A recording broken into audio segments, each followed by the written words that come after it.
Hey everyone, and welcome to Gemakei Live, where we are taking a look at Xenoblade Chronicles, which just released in America for the first time today. If you're an Eagle Eye gamer, you might notice this is the European version, but that's because we just wanted to show you like the full game, and we have full game saves on this one. So, playing the game today is Mike from Game Trailers. Hey, what's up? And with me today is special guest Maximilian. Yo, video games! Yes, that's one.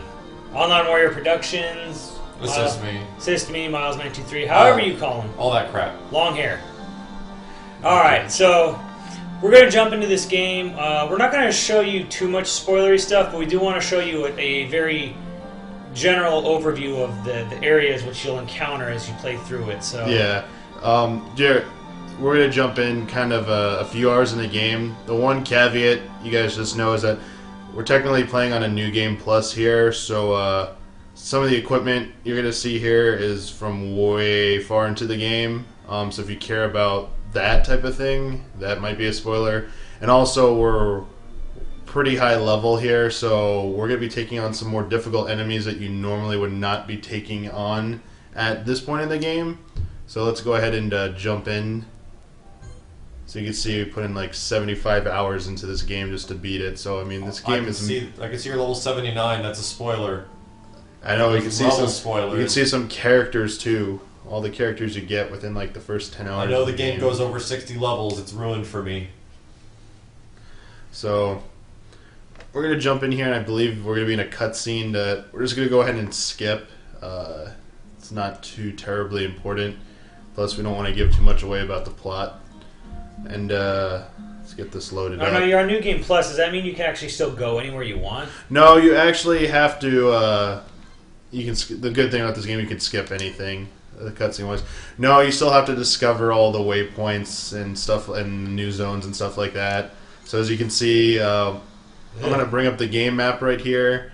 One of the features you notice is you can see all these icons on the map, but you can instantly warp to any spot. So you can see I'm right here by this landmark right here. And you can either manually move around, or you can just go to a previous one. So this was the start of this area called Colony 6, and instantaneous warp. Just push a button, go right back to the place I just was at, or any previously visited zone. See, it's instantaneous. If you want to warp between actual parts of the game, like different regions, you'll have to actually bring up the menu like this. Bring up your area map, and you can go to any of the previous areas. Like, I can go to the starting area of the game, and I can go to here in the middle of the town on Colony 9 here, and see, just instantly warp there. And I think one of the other cool things is, besides being able to instantly warp, you can change the time of day to whatever you want. So it was middle of the night. Let's go to early in the morning here. Instantaneously changes like that. The benefit is, like, there's a lot of quests in this game, and the NPCs all move kind of on a fixed schedule. They appear in different locations depending on the time of day. Think about Majora's Mask on N64, but like 100 times more elaborate. And if you've ever played an MMO before, you can know how tedious it can get trying to actually wait for certain NPCs to appear, or even monsters to spawn, and this basically cuts out all of that. Yeah. So the only thing I think you can't change is the weather. Yeah, the weather is weather's random. a little random, so let's go back here. Yeah, the weather is random. You can increase the speed of how the weather changes by spamming a certain time, the time change thing.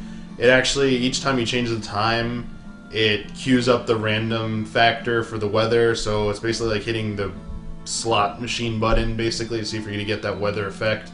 So that's one way to kind of get a certain weather condition you want, because there are certain mobs later on in certain quests that only come out during a certain time of weather. Like, you can see it's raining now. Well, I think for this part of the game, it's like intentionally raining, because yeah, during this part there was a cutscene. Yeah, the cutscene was like, it defaults to being rainy.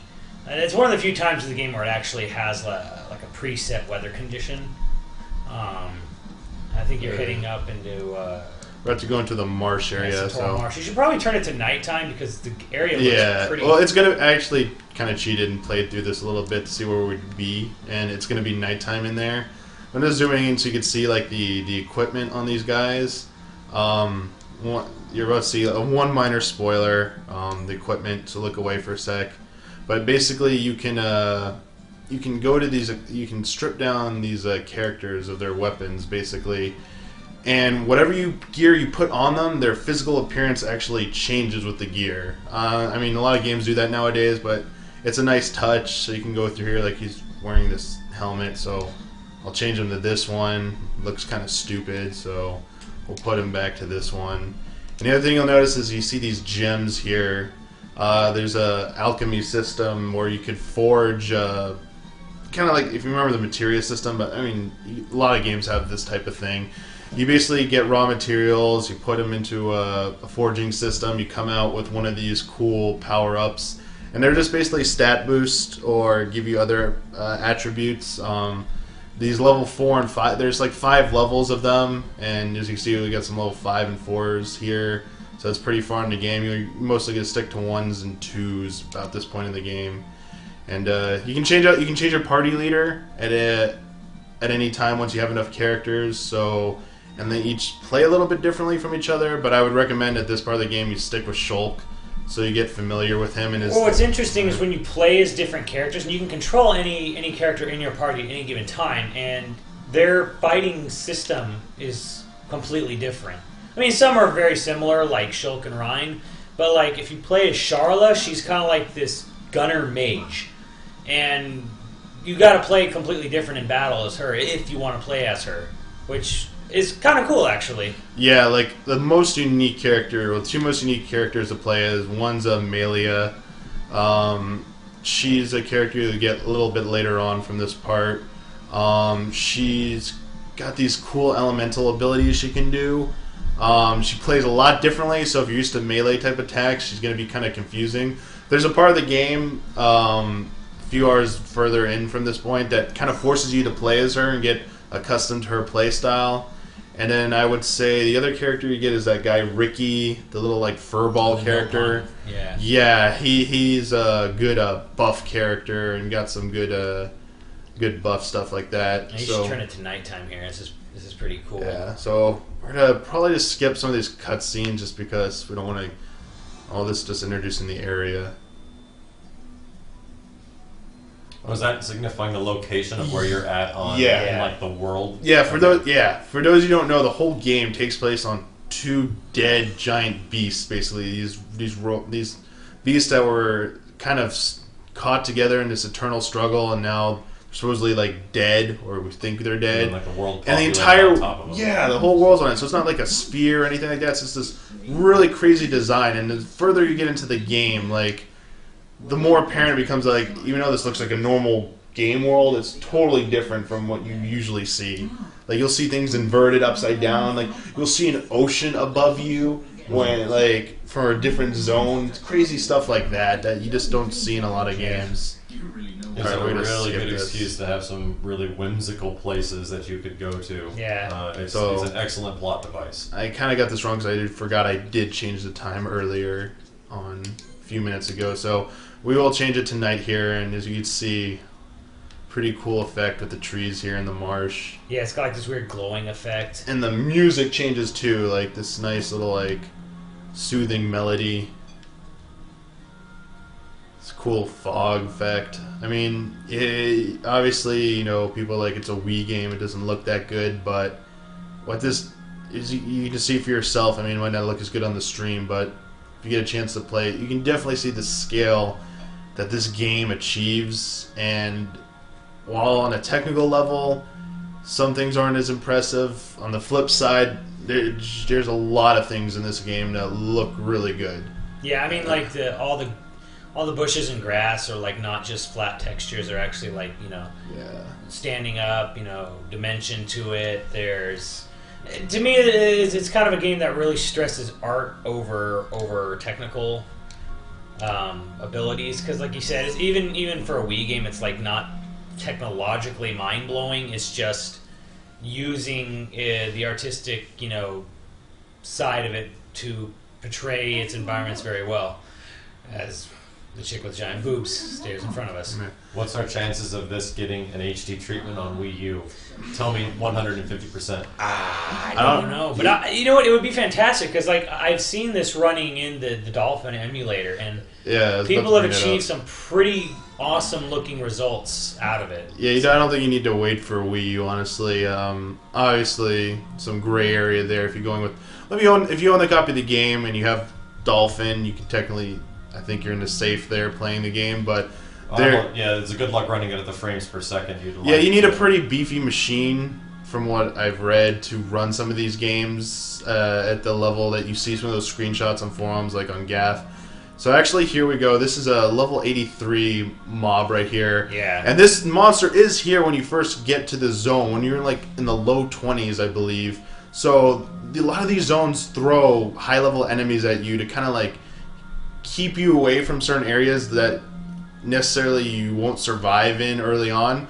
But even with a high-level mob here, there's sometimes like stuff hidden in these areas of the region that you can go explore if you're daring enough, and you will get rewarded quite often with sometimes rare loot or a shortcut somewhere. Like, I don't know if you can see on the map, there's actually like a shortcut over here that you can go around at if you dare to go past these beasts. But since I'm in the high 70s, this is actually a beast you can take on, so this is, I guess, a good time to talk about the battle system. So yeah, it's sort of, I don't know if I can compare it to anything, maybe Final Fantasy 12. Yeah, most, but then again, that's still kind of a stretch. If you're only used to console games, 12's probably the easiest, and you're used to JRPGs, 12's probably the easiest game you could compare this to. But honestly, the system looks more like an MMO. Obviously, enemies appear in real time. You have the action bar down here. Yeah. You usually engage a battle by hitting the initiate battle icon, unless there's an aggro system. So if enemies naturally or you pull aggro, or you stumble into a zone where there's too high-level mobs for you to handle, they will be aggressive and attack you, initiate battle. So you usually want to get the drop on them, and you'll notice when you start the battle, there's this little kind of quick time event. And if you get the timing down, you get kind of like a boost at the beginning of battle. Jesus, what do you have equipped that gave you all that abilities up? Some stuff that you'll get later in the game. So as you can see, we have Ryan and Shulk here, the two basic doing the most DPS here. Ryan is the big guy right there. He's pulling aggro. He's basically the tank of this party. And Shulk does some good damage here. You want to make sure that he doesn't pull aggro, and the basic strategy with this three-party setup is you want to topple most enemies. So you have this, you get with Shulk, you have these two actions that are in pink. And if you do it and it inflicts that status, you can see those pink wavy lines, then Ryan just did something to knock him down, and now I put him into daze, basically. And that icon there was to try and get a second chance for attack. And now, like, well, he's out of stun. But when he was in stun, you do more damage to them. And you also notice, like, this looks like it's just random, like, auto attack. But if you actually look at the icons, like, this one deals damage better from when you're in behind. So you actually have to take into consideration your spacing. You were mentioning that it's kind of like 12 in a way. Is there anything how the Gambit system worked in 12 to control the other characters? Unfortunately, there's nothing that comprehensive like that. You don't even have, technically, you don't always have direct... Okay, let me phrase this. You mostly don't have direct control over your other party members. The exception is if this works out right here. Let me cast some defense. There's a meter in the top left, which is your team gauge, and right now it just filled up, and we're gonna do a team attack.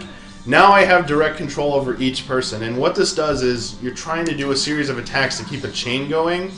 This early on, you want to try and do the basic like topple, take them down, stun them. If you're like struggling, you can use a heal thing right here.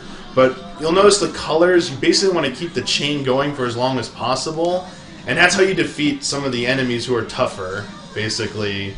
If you're having a difficult time, you want to use that team attack. But as you saw, your meter got completely depleted once you spent that.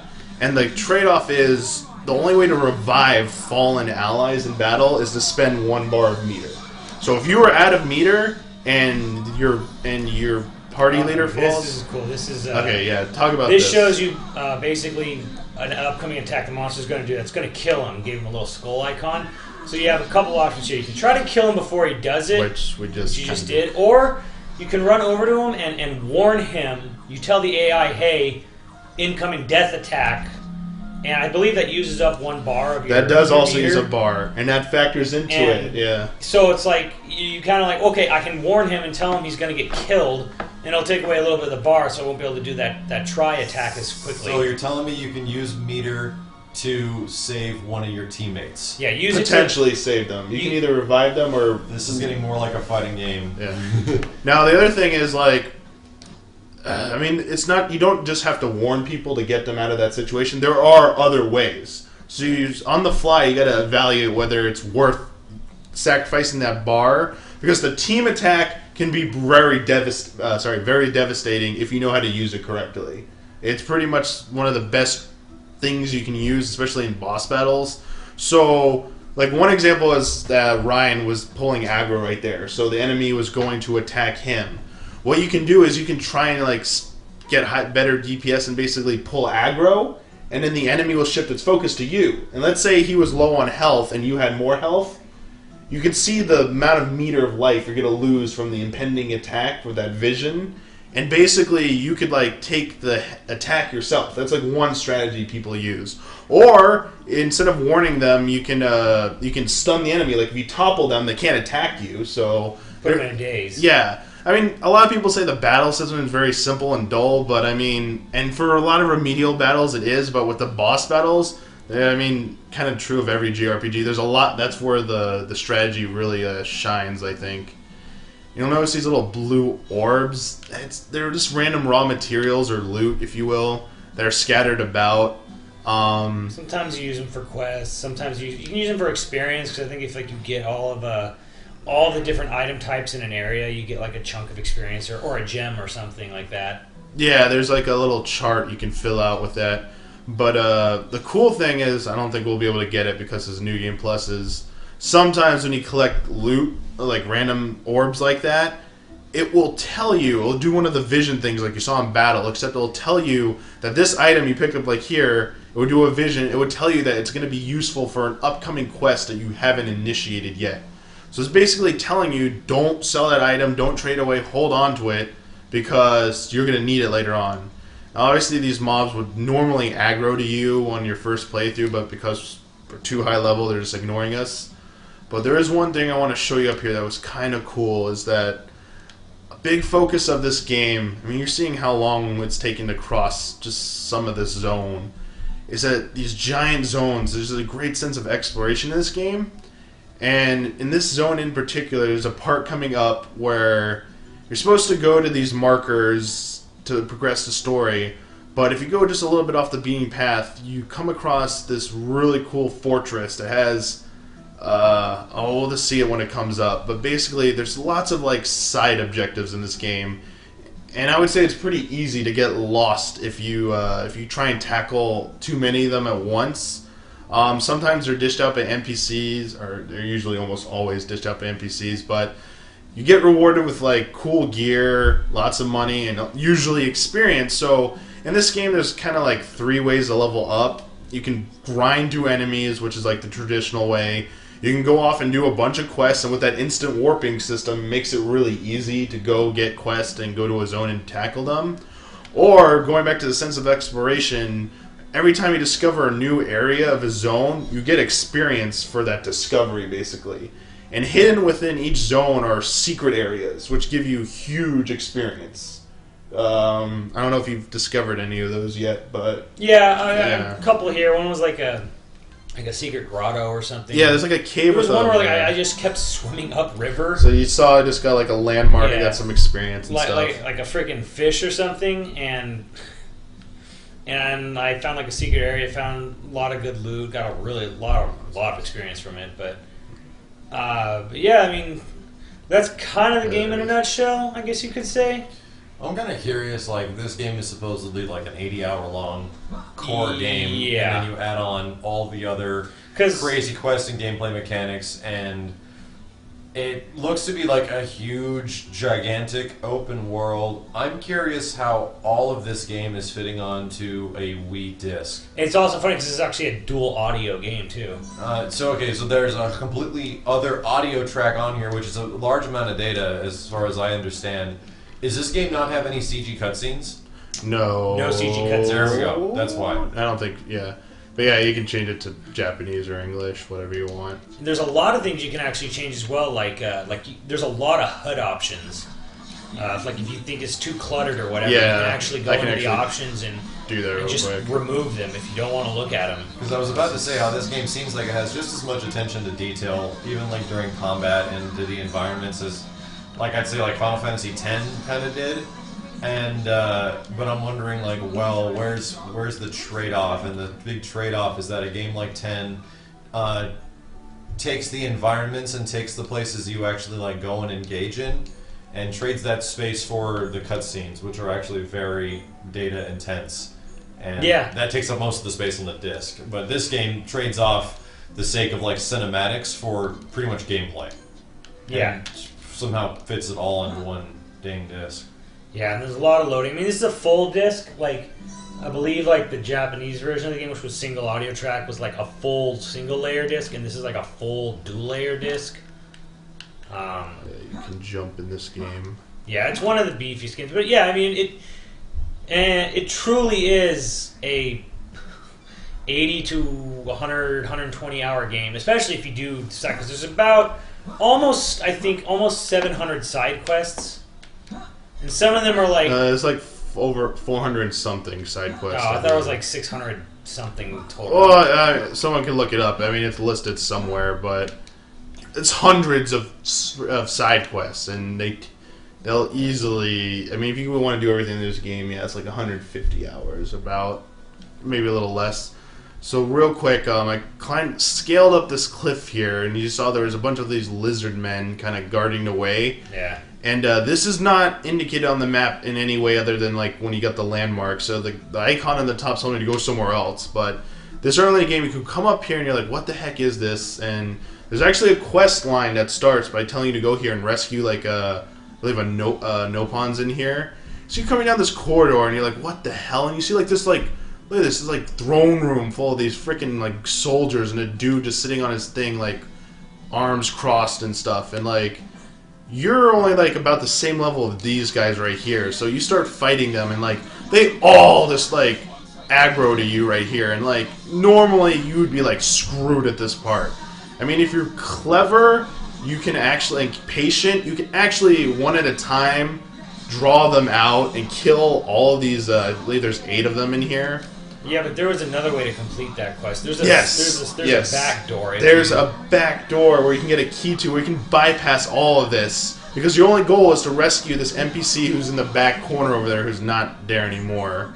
Let's kill, I guess there's only 6 of them. But the point is, even if you take down these 6 guys real quick, I'm not using any of the skills because I don't want these battles to be over in like one hit.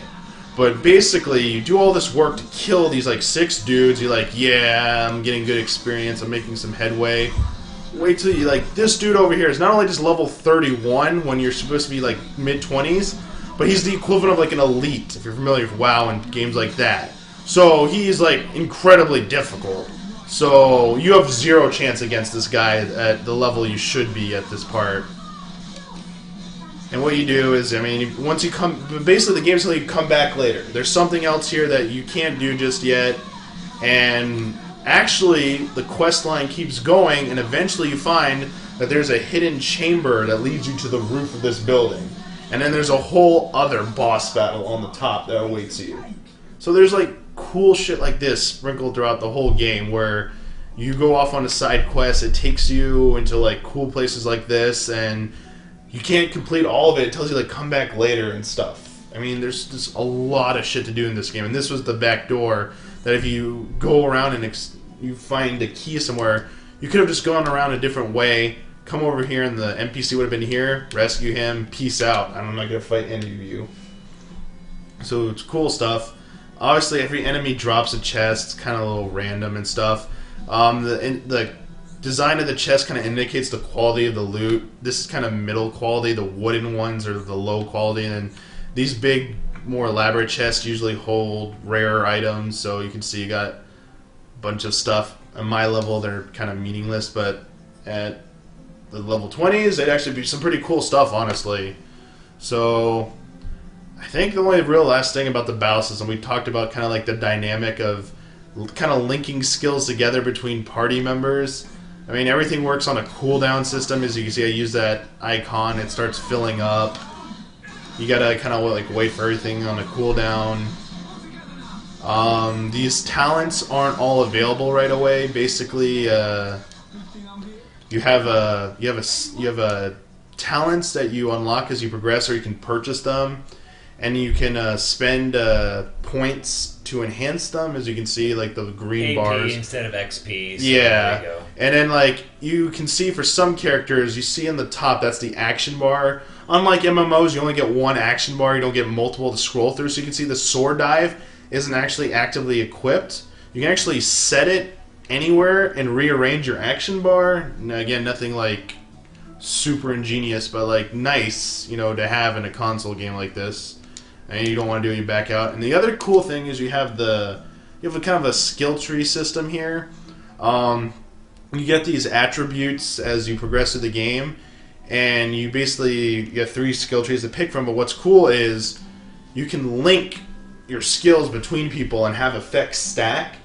And so like there's one where like that increases like your attack stat. And if you stack it across your party members, it does cool damage. So I mean, here's some I haven't like linked yet. And how you know you can link something is it goes on coins. If you see that coin cost, those are affinity coins you earn in the game by actually doing certain actions. You can either do these events called heart to heart.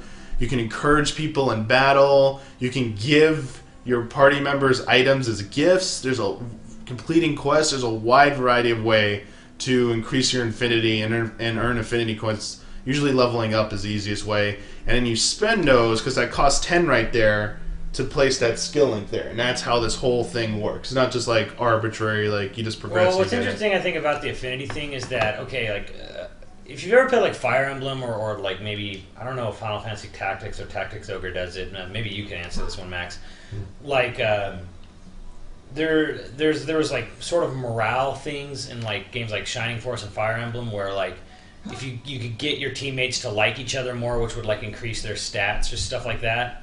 Definitely nothing like that in Tactics. Okay, well they had it in Fire Emblem and Shining Force, and like they have a very similar thing here. Where in this game, where if you take on certain quests, you'll see these little heart icons appear between 2 characters. The more you use a character in battle and save each other's asses, you'll see your like affinity grow, and you have an affinity chart. And what that does is, the higher you get your characters to like each other, you can find these little icons on the world map that are like the 2 hands holding, and there's these whole chunks of like story segments and cutscenes that you have to earn, basically. If you want to learn the whole backstory of everyone in the game, you kind of have to like get to know them, meaning you have to battle with them. And it's a completely gameplay worthless mechanic, but it actually encourages you to fight more and use all of your party, because then you get to see all these like intricate backstory details to all the characters. Like early on in the game, they show you like you're overlooking like one of the opening areas on like this park bench or something with like this girl, and you get like a sort of little cutscene of their history and backstory that you wouldn't get it if you never used those 2 in battle. Though the first one's kind of a gimme just to show you how it works. But there's a lot of like core elements, like story elements in the game that you're only going to get if you play it and play the battles a lot with all the different characters. See the hearts come up there. There's like moments in battles you can encourage each other, or you save someone from getting killed, just all kinds of stuff like that. And it's nice. It's a nice way to bridge story with gameplay. You know, you want to see the story, and to see it, you got to play the game. It's not just... I mean, I know there's like a mode in Mass Effect, I think 3, where you can literally skip the gameplay. Or was that just a rumor? I don't know. No, I don't. There's nothing like that in there. I heard about there was or maybe someone was just tweeting that they wanted to see that, where they just want like a mode where I just want to watch the cutscenes. Let me just skip the gameplay. Might have actually been one of the Mass Effect 3 writers said they rather... I think it caused like an outcry. I might be wrong. But yeah, I mean, that's not true. You have to actually play through Mass Effect. Right. So. I mean, I thought so, but it was like... You know, some people just want to play the game for the story, and it's like, well, if you want to do that, that's cool, but you're going to have to play the game too, so... It's kind of a nice way to, like, get you involved. And, of course, you don't have to do these special cutscenes if you don't want to. That's another nice thing. It's like, well, if I don't want to sit here and watch cutscenes forever, I can just not click on watch the event. Just ignore it. Yeah. One thing to address Max's thing, you can issue, about the gamut things, the most you can do is issue commands, basically. You can switch between enemies, but you can also tell them to focus on an enemy, spread out, stuff like that. Yeah. So it's like really, I think, 4 different things is the limit. So, again, nothing as comprehensive as gambits. You can't go in and, I believe, tweak the AI. That might be wrong. I don't remember seeing that. Let's finish this guy off. But, yeah, I mean, what you're seeing now is the same kind of tactics you're going to be using early on. As you saw there, that's where you can extend the chain combos, basically. Ryan screwed up and didn't topple him, so kind of just, like, keeping the combo going here as long as I can. Might end here. Nope. As you see, the circle keeps shrinking each time, too, so it increases speed and also gets more difficult to with the timing, basically. See? I believe it's getting smaller. I might be going crazy. But it gets more difficult. Yeah, it definitely gets more difficult to get the timing down. And ended there, so the end with that. But I mean, fighting more than one enemy is not uncommon in this game. Oh, here we go. Let's see what he's going to do. The other thing you need to pay attention to is the color of the attack. Because it gives you a clue as to what you need to do in order to counter the... when you go over and warn somebody... Let's see if we can do it. Warn Ryan. So, you can now have control of Ryan. I can tell him to do something. I'm just going to pick something arbitrarily here. So, that wasn't the correct guess, because obviously I still got hit. Yeah, you aggroed onto him. Yeah. So, kind of bad at playing and talking at the same time. But, basically, the other thing you saw, like, I had to walk over there and actually press an icon to initiate that warning. There's other things in the game, like when a status ailment affects one of your party members, like sleep or stun, like someone... no, the enemy is actually under sleep.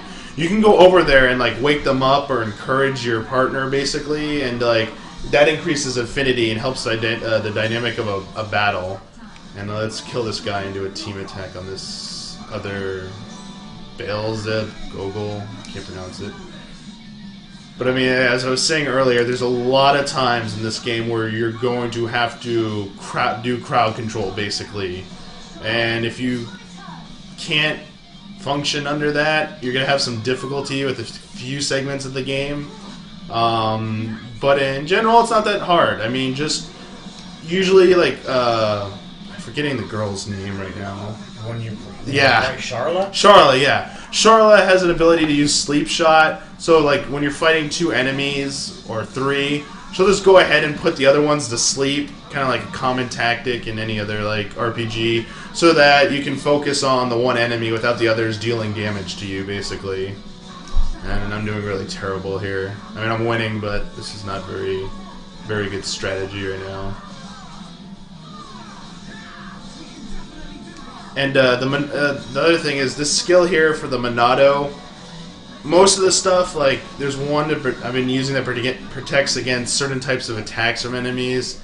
There's early on there's an ability that lets you all your partners and party members, do be able to inflict damage against mech-based enemies called Mechon. Otherwise, you just sit there and do like 1 damage over and over, and it's kind of annoying.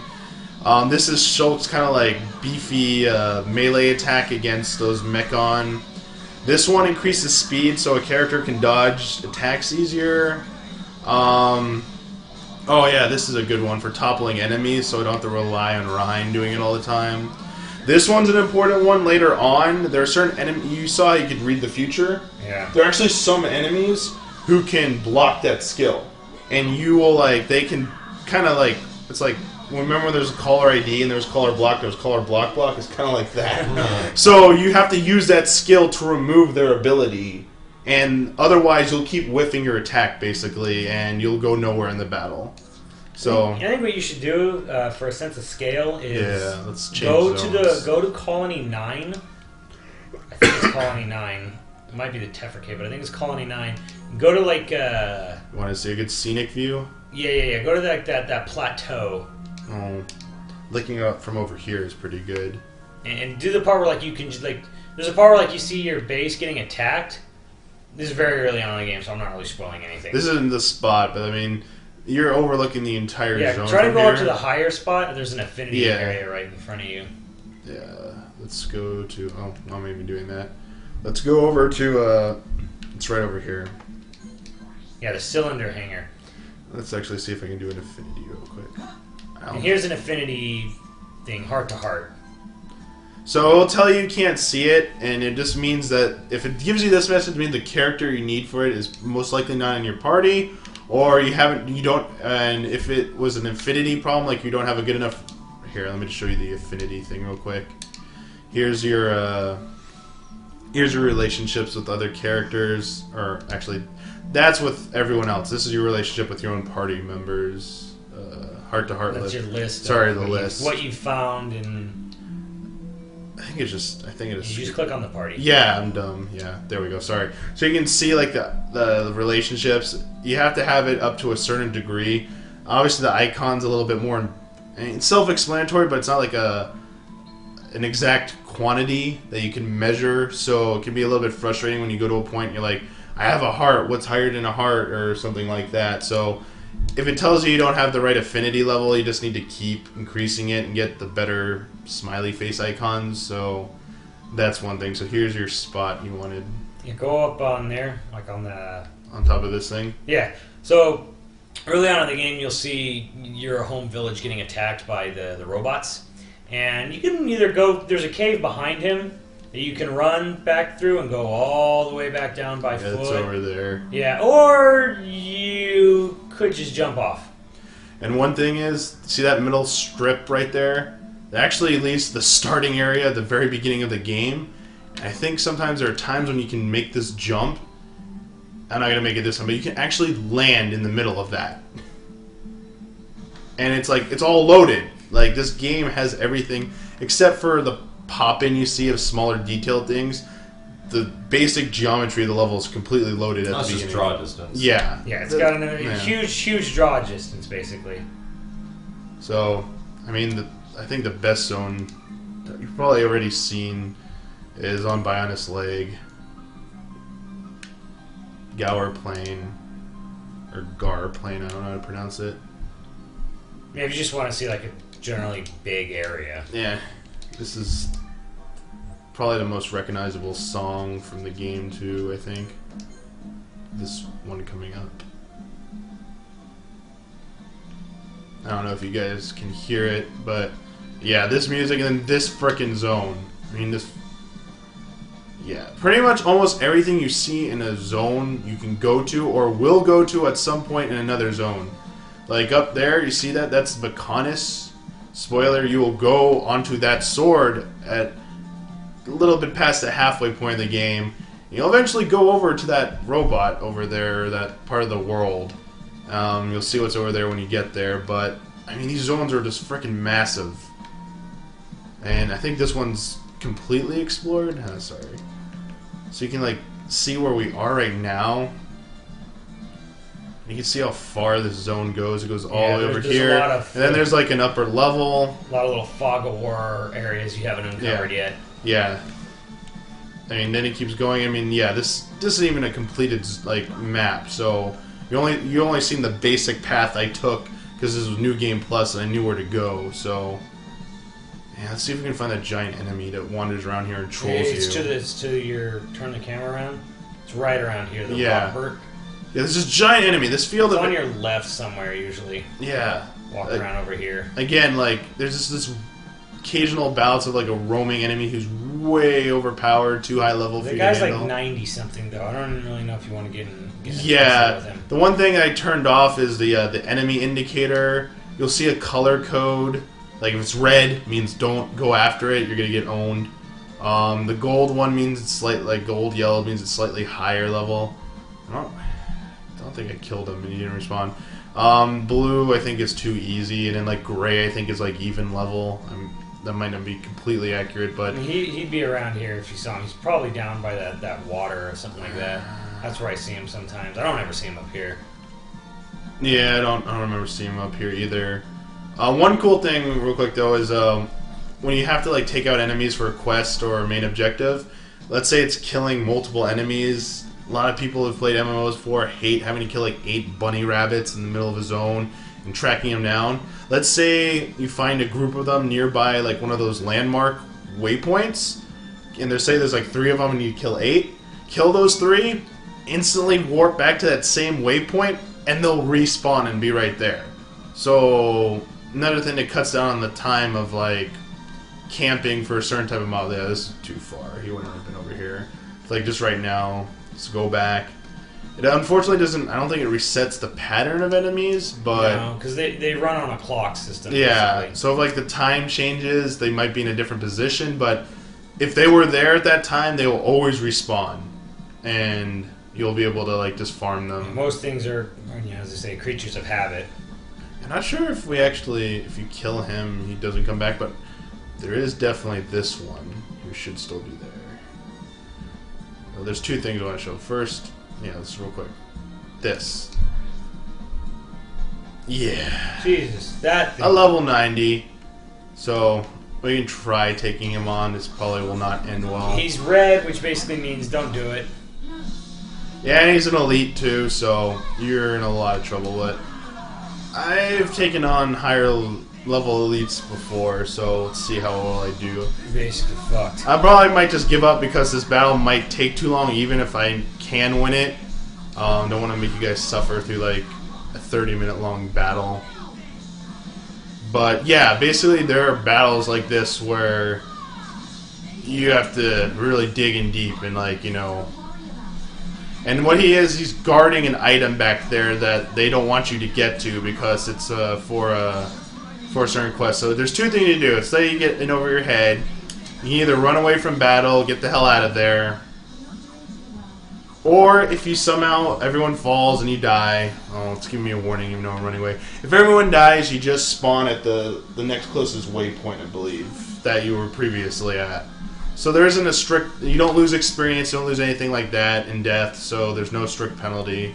Your health regens out of battle too, so it's like you don't have to worry about potions or anything like that. Yeah, that if you weren't wondering, how do you heal? I mean, there's healing spells in battle, but outside of battle, yeah, just as you said. Is there anything else you can think of you wanted to? No, I mean, the one thing, I just want to say is like, yes, it is an open world RPG to an extent, but it's still a very story focused and driven game.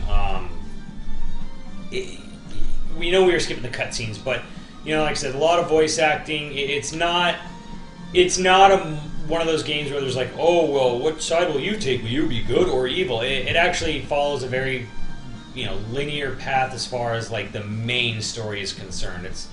It's not one of those like free form games where it's like I could be like, here's a series of like events and you can either be good or evil. It's not like that at all. It actually has a very strictly defined main storyline. I don't know how that, some people dig that, some people don't. For me personally, I kind of always just side on the good side anyways, so I'm like, I know it's kind of like I'm not too big of a fan of a choose your path. Yeah, the choose your own adventure story textbooks where I don't know. To me, it never really. Question of morals. So I'll dick around for like a few hours on I'll make a new file on a game and I'll be bad for like a few hours and I'll just be like, I'm done, and then I just kind of like toss it aside. I'm curious, Max. What do you think of the kind of the character designs? One of the things I've heard while playing through this game, other people watching, I know some people have not been digging the character designs, thinking they're too they can't get into the game because they don't look whatever. There's something wrong with their look to them. Anime. Yeah, I don't want. I can see the anime. I mean, it's a Japanese RPG. It would be weird if you said they didn't look anime-ish. However, like, you get close to a wall or something, and you get close in on them or something like that. Yeah, there's a zoom in and out function on the camera. Oh, that's kind of cool. I mean, it's kind of weird that the main character is dressed up in seemingly like an armored dress. Yeah, well, this is not default costume by any stretch of the imagination. This is just like higher level gear, but all things considered, it doesn't look terrible from like an artist's perspective. It's not that bad. I kind of think they're more. This is more akin to the designs of like Final Fantasy X. Like the in-game characters of Final Fantasy X look eerily similar to these guys right here, and that's more hyper realistic than straight like an anime style. Yeah, it's not like deformed or super big-eyed or anything like that. Yeah, it's hyper. Like the Final Fantasy games as of late have been hyper realistic. So this is more akin to FF10, FF12. Actually, it looks a lot like FF12. Of course, they're dressed down to their skivvies kind of bullshit, but but yeah, it's cool because I do like the fact that you can change gear, and that's always I know it's always been a big thing for you. Yeah. I really do like gear that changes. I don't. It's an interesting touch that is not utilized very often in most games that are story driven. Yeah. Like I said, most normal, free, open. Yeah. Most open world RPGs, of course, they let you alter how you look with the armor. Open world RPGs are all about you as a character. Yeah, it's all about the role play, like taking it to its literal limit. It's fine if you like it that way, but it's cool that like this game, and then there's another game coming up called Last Story. Not only does Last Story let you choose your armor, it lets you color each and every spot of that armor. So, and the other thing Last Story is kind of cool is that the stats of the armor are independent of it itself. In other words, if you really like the way one armor looks, you basically can move the stats of the equipped armor around. It's not like you're locked to this breastplate is the only breastplate that has like 50 defense or whatever. Like you could actually I want to keep it because I like the look of this the most, and then I'll just move the level stat or whatever to this specific piece of armor. I think one of the last things I just want to show is another one of the cool things going off the beaten path. You came through this kind of ravine and you fought through some of these spiders early on. You come up here and you're like, oh, look at this cool kind of like ruins and stuff, and you see this red glowing orb, and red orbs are really important. They're either really rare geared loot or an important quest item. So you're going to be like, oh yeah. And the other thing I should explain is that, I'll explain after. So we're going to come up here and you're like, yeah, I'm going to get this item and stuff. You get it. Oh, fucking shit, what the hell is that? You got this like elite monster waiting on the edge of the cliff here for you to come get it. And it's level 32, and like there's no way you're beating this guy at this point in the game when you're here. And the other important thing that didn't happen, that will happen if you try and go after this guy this early, once an enemy engages you, you can't pick up orbs. Like you can't just run around in battle and get them. So you saw the enemy technically engaged me like right as I picked it up, but I'm higher level, so it kind of like had a little bit of delay before it aggroed to me. Any other level that you should, or the level you should be at, you would have been aggroed before you got that item. So this dude would have got the drop on you. You would have not gotten the item. You would have been killed. You would have been like sent back. You've been like, oh damn! And if you kept trying, you might be able to get it if you can abuse the enemy AI and stuff. He's like I don't know what you'd call it, an H&M, high level notorious monster or something. His level says 32, but he's much more powerful than most levels. Yeah, like I was saying, like an elite from WoW, basically. Like they're don't go by the level that they are. I mean, the music in this game is a good indicator of how serious the battle is, or the difficulty, so... different boss battle themes basically tell you what the severity of and what you you're facing. You got an infinity coin for that. And obviously, as casually as I'm playing, is not how you would be playing against that boss. You can see over there, there's like a cave, too. I mean, there's a bunch of places to go, and if you're wondering, yes, commit suicide, jump off the edge of a giant, like, I don't know how high beast, you're dead. So... anything else, or you want to move on? Yeah, but like as we were talking, as Max mentioned before about like, hey, is there an HD version of this game coming? That's a good segue into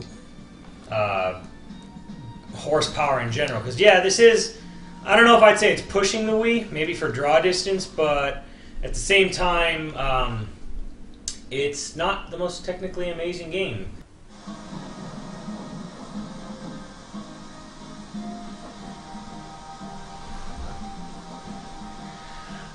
Alright, so we're going to switch gears over to talking about some of the new upcoming consoles, and just for clarity's sake, this is actually our second recording. We pretty much had some major audio malfunctions last night, so for now it's just going to be me and Mike, and Max is not with us for the second recording, but anyways, wanted to jump into some of the rumors been going on lately with both the Wii U and the new Xboxes and PlayStations. It kind of like got to a boil point this week with kind of like with the power of Wii U, because like it's kind of been going down like ever since, like, oh, it's much more powerful, then it's like, oh, it's on par, and then no, it's still powerful, and then now we're like a couple random unnamed developers were saying that it's not as powerful as the 360 or PS3. Gotten so bad that even analysts now were basically taking that as fact. Yeah, I mean, there's just been a lot of conflicting statements coming out about the Wii U. I mean, again, these ones they seem to always be anonymous sources, like people working on games for the Wii U. More than likely, they're third parties working on ports. But I mean, we have a credible statement from Gearbox saying that like they were very impressed with the Wii U. That they basically said it was more powerful than the Xbox 360 or the PlayStation 3. So there's some people have gone on record who say it's more powerful, but a lot of these people saying that it's less powerful or unnamed sources. I mean, we don't know what's going on, honestly, and quite frankly, we don't know enough about the system that, to me, at this point, it seems kind of foolish for like this guessing game. But I mean, it makes for great conversation, and like it's obviously, I'm sure Sony and Microsoft are loving it because it's casting doubt on like whether the Wii U's a next-gen console, if it's just something to catch up to the Xbox 360 and PS3 because the Wii. Well, it was really stupid because like not only were these sources unnamed, but like this one analyst who ran with it went as far as to say that Activision is not going to support the system at all, simply because they didn't have an announced game, which Activision pretty quickly made a statement to GameSpot that yes, we will be supporting the system, and it would be foolish to bet against Nintendo. So pretty much, I'd almost say these unnamed sources are completely unfounded. I mean, I don't even, and the whole idea that, oh, it's like it's not as powerful. It's like, what even like, I don't even know how you quantify power, because the system and people are definitely has more RAM. Yeah. It definitely has a better processor. That was specifically said by Gearbox when they were talking about the Wii U version of Aliens: Colonial Marines. So I don't know. It seems like people are want the debate that, like, I guess a lot of people care about the tech and the hardware inside. They want to know like the GPU. Wow, what a troll. Okay, I was lucky there.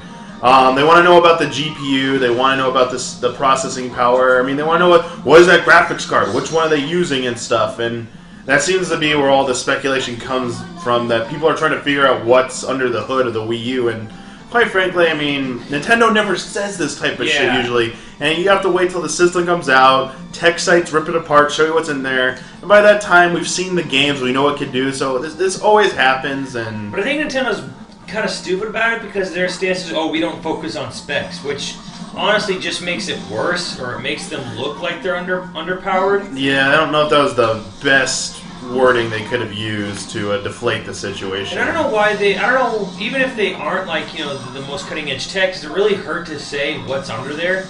I mean, it really all it does is it gives more people a better understanding of what they have to work with, so I don't know why they're so shy about it. Well, I think right now maybe they're so shy is because they do know their competitors are working on new systems, and they're coming out later, so they have time to maybe adjust something.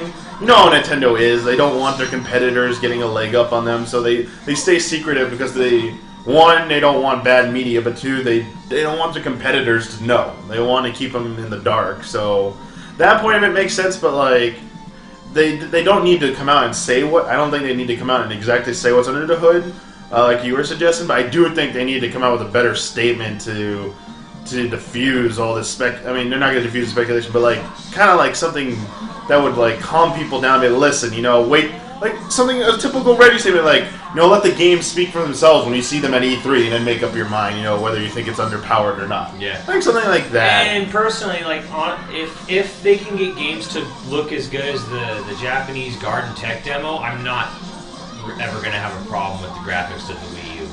I don't know if I think you got hands-on time with the Wii U's. Yeah. At least I don't know. Did you get the time to test out the tech, the Japanese Garden Tech demo? I mean, I saw that. The only thing I got hands-on with was the 4-player Mii game. I forget all the names of the games. I got the Battle Me, Chase Me. Battle Me, Chase Me. A lot of the smaller games I got hands-on with. Those are basically Wii games with higher resolution.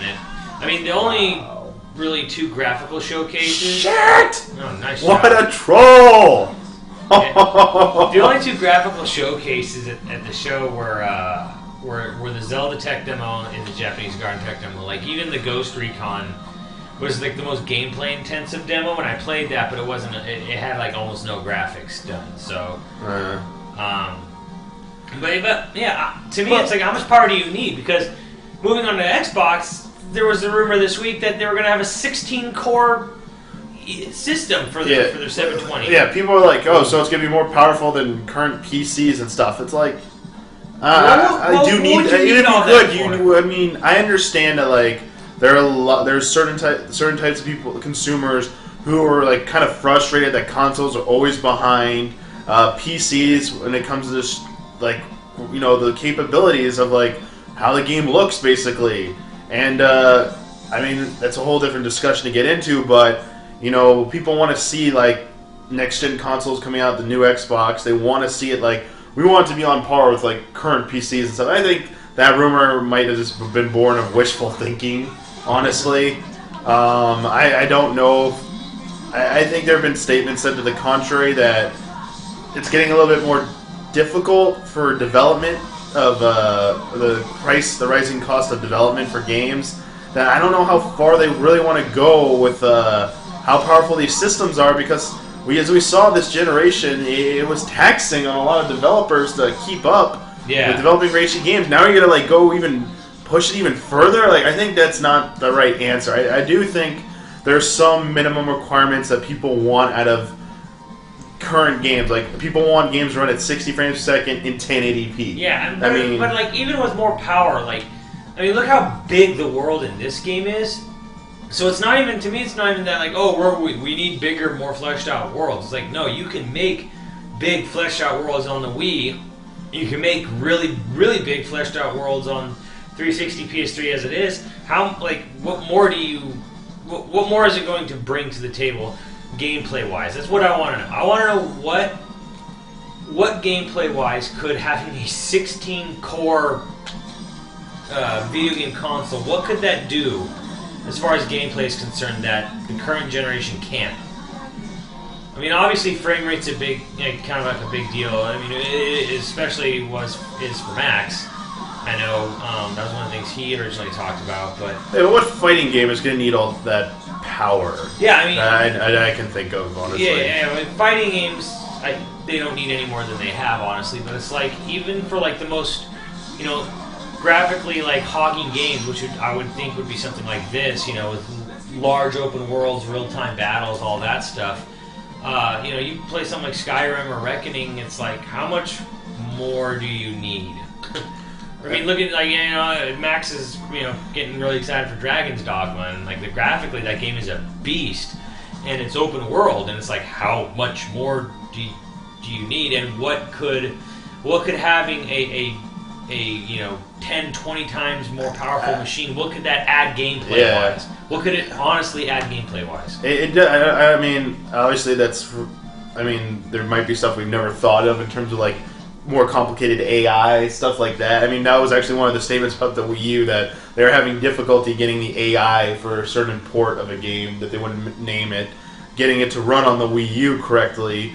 That's one thing I can think of as more complex AI, but like, yeah, most of the stuff is graphic stuff. They want, yeah, as I said, like the whole a rock solid frame rate. You know, everything should be at 60 frames.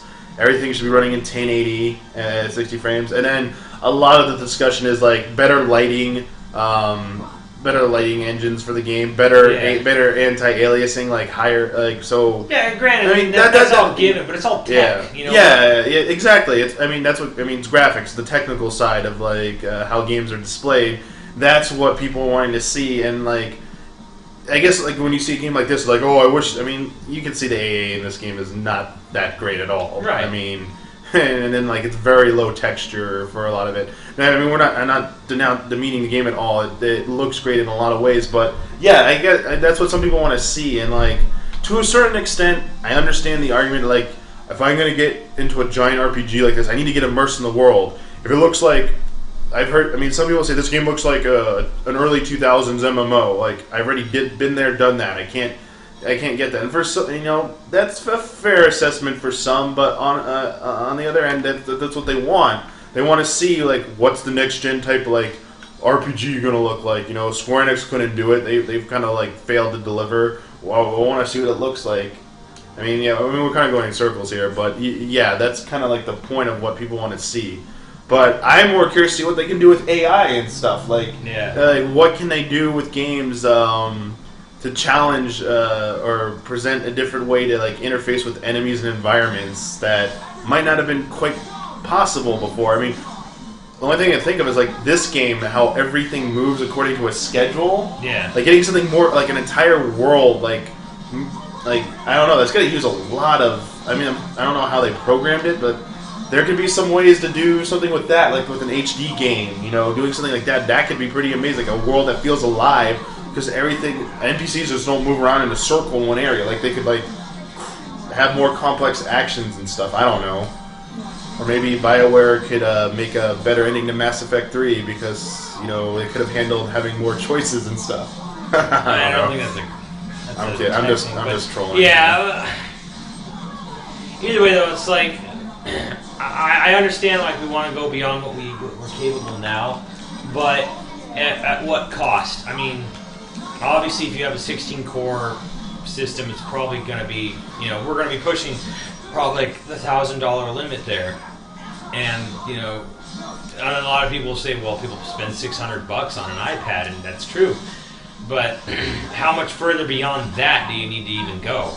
I mean, yeah. So I mean,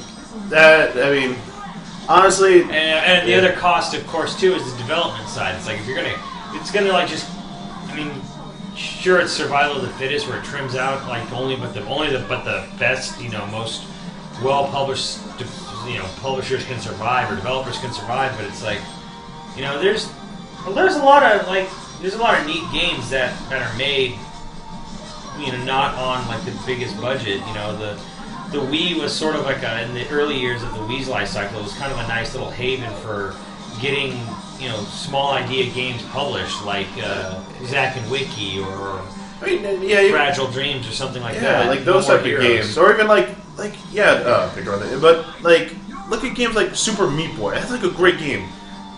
That pushing, I mean, it looks great for what it is, but I mean, do you really need any of these, like, you know, is it going to require anything beyond anything on the current gen system to do that? Yeah. I mean, come on. That kind of brings me to my next point with the next gen systems is that there's so much embedded in the network setup and sort of like save data of these current consoles, and how is that going to work with the next Xbox and PlayStation? Because when we went from Xbox to Xbox 360, there was a little bit of not a lot, but I mean, like, you kind of like did, how is your like achievements and gamer score and all that? How is that going to transfer over to the next Xbox exactly? I know they're just. I mean, even if they improve the online and the cloud saving, and what if you bought something digitally? Like, can you play it on the next system, or how are you going to have to?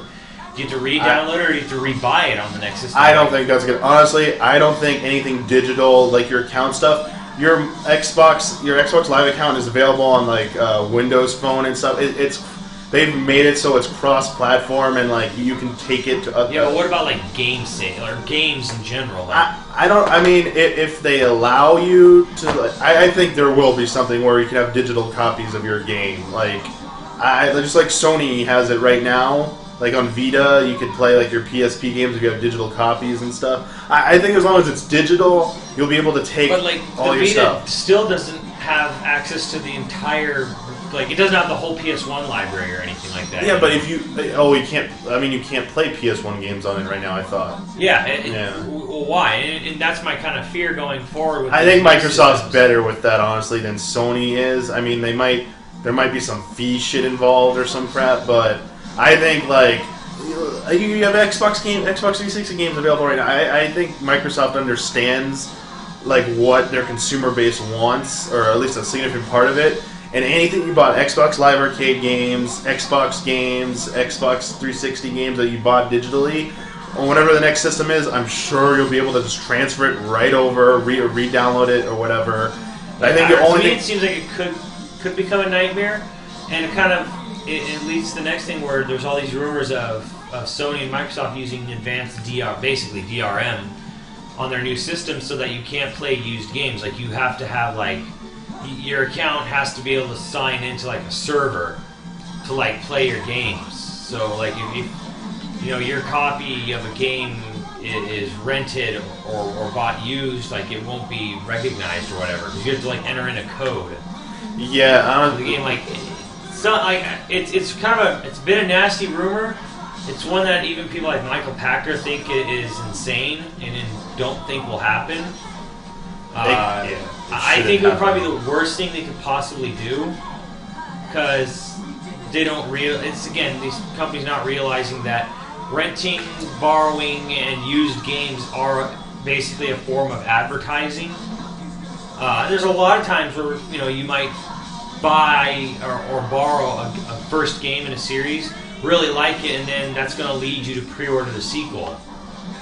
That the best-selling Call of Duty, was 4, and then Black Ops, and they didn't become they sold more than the previous games. They didn't, and do you really think that say people who got into Call of Duty 4 or got into Call of Duty Black Ops or whatever, Modern Warfare 3 or 2, do you really think they waited? More physical copies of those games are sold. Do you really think it was because people just decided, well, people really like these previous games, I'll just buy this new one on good faith that everyone was right? It's like, no, they played the game somehow, some way, and probably by borrowing someone else's copy, more than likely.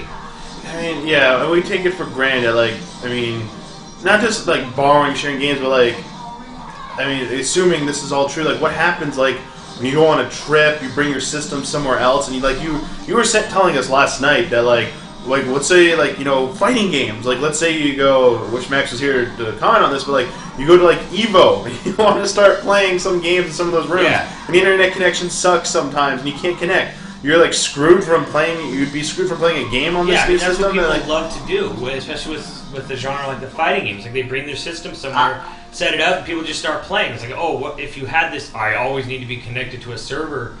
Bullshit going on, and then there goes that. I think this thing is a disaster in the making. If it's true, there are so many things that are going to come up. There are going to be issues. Not only that, the bottom line is they do this. We all saw what happened this generation when you pissed off the consumer base. You're asking for trouble from certain groups who will cause you trouble, and I mean, referring to like the Sony PSN hacks and stuff like that. If this comes to fruition, you know those guys are gonna come after Sony and Microsoft and be like, "This is bullshit. We're gonna do." Like, it'll be like an ongoing war. And the bottom line is, I hate to say this, the pirates always win in this stuff. You don't beat them. Well, that's the thing. It's like Ubisoft still learning the hard way about like when you have a game that requires an constant internet connection. Well, guess what? The pirates will find a way around that. And when your servers go down for maintenance or whatever the fuck the problem is, non-paying customers will be able to play your game while paying customers cannot. Exactly. And I mean, the other thing is, like, I just don't see how this could even be feasible with retail games.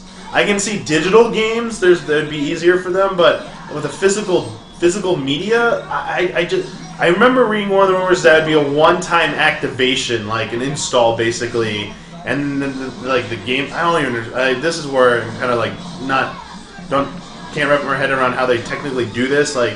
Somehow tag the disc somehow? Like, is it going to be writable or something? I don't know. Some way that they lock out the disc from being used on any other system or any other account or something. I just don't see how that's really going to work and how that's going to cause more. I believe that will cause more problems for the average consumer than like that's. Well, it's like a code kind of enter the thing. It's like, well, I mean, it wouldn't be necessarily that the disc is locked out. It's just that anytime it's more like account based, where like. Anytime you play a game on a new account, you have to enter the code when you first play it. Otherwise, the system will just refuse to read. So like you have to have an internet connection. You put the game in, and like when it boots up, it connects to like Microsoft server. It's like, all right, enter the valid code to begin the game. Something then like once you I don't think maybe like the way whatever. Yeah. Maybe like the way DLC works on Xbox games.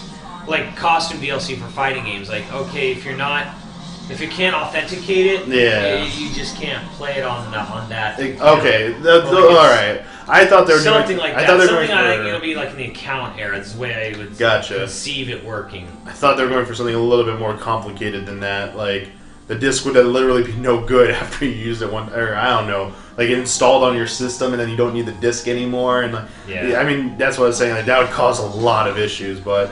The whole thing's just a bad idea. I understand the frustration that these developers feel and publishers feel from used game sales, but I mean, it's led to some pretty bad consequences in the gaming industry. I just don't think this is the right way to tackle it. But at the same time, it feels like I guess they kind of have to try and do something. I mean, there are business people at the end of the day, but I think they're going to learn if this is true again that this was probably a bad decision if they do this. I don't know. I mean, do you even think there's a way that this can be done and that you know of or can think of that would be acceptable by any people? No, I mean, there's no way to have a sort of... There's no good reason at the end of the day to have any sort of system in place that would block out rented, borrowed, or used games. I mean, I know like there's certain developers who feel that playing a game used is basically stealing from them. Yeah. And that's just a moral kind of implication there. But again, as I said, used games is basically advertising for your game for the next one. If you get to make it. And you don't always get to make the next one, I understand, but... Yeah. I mean, this argument always comes up, like, with piracy equal lost sales. Yeah. And, I mean, you know what? It's great. It's great, honestly.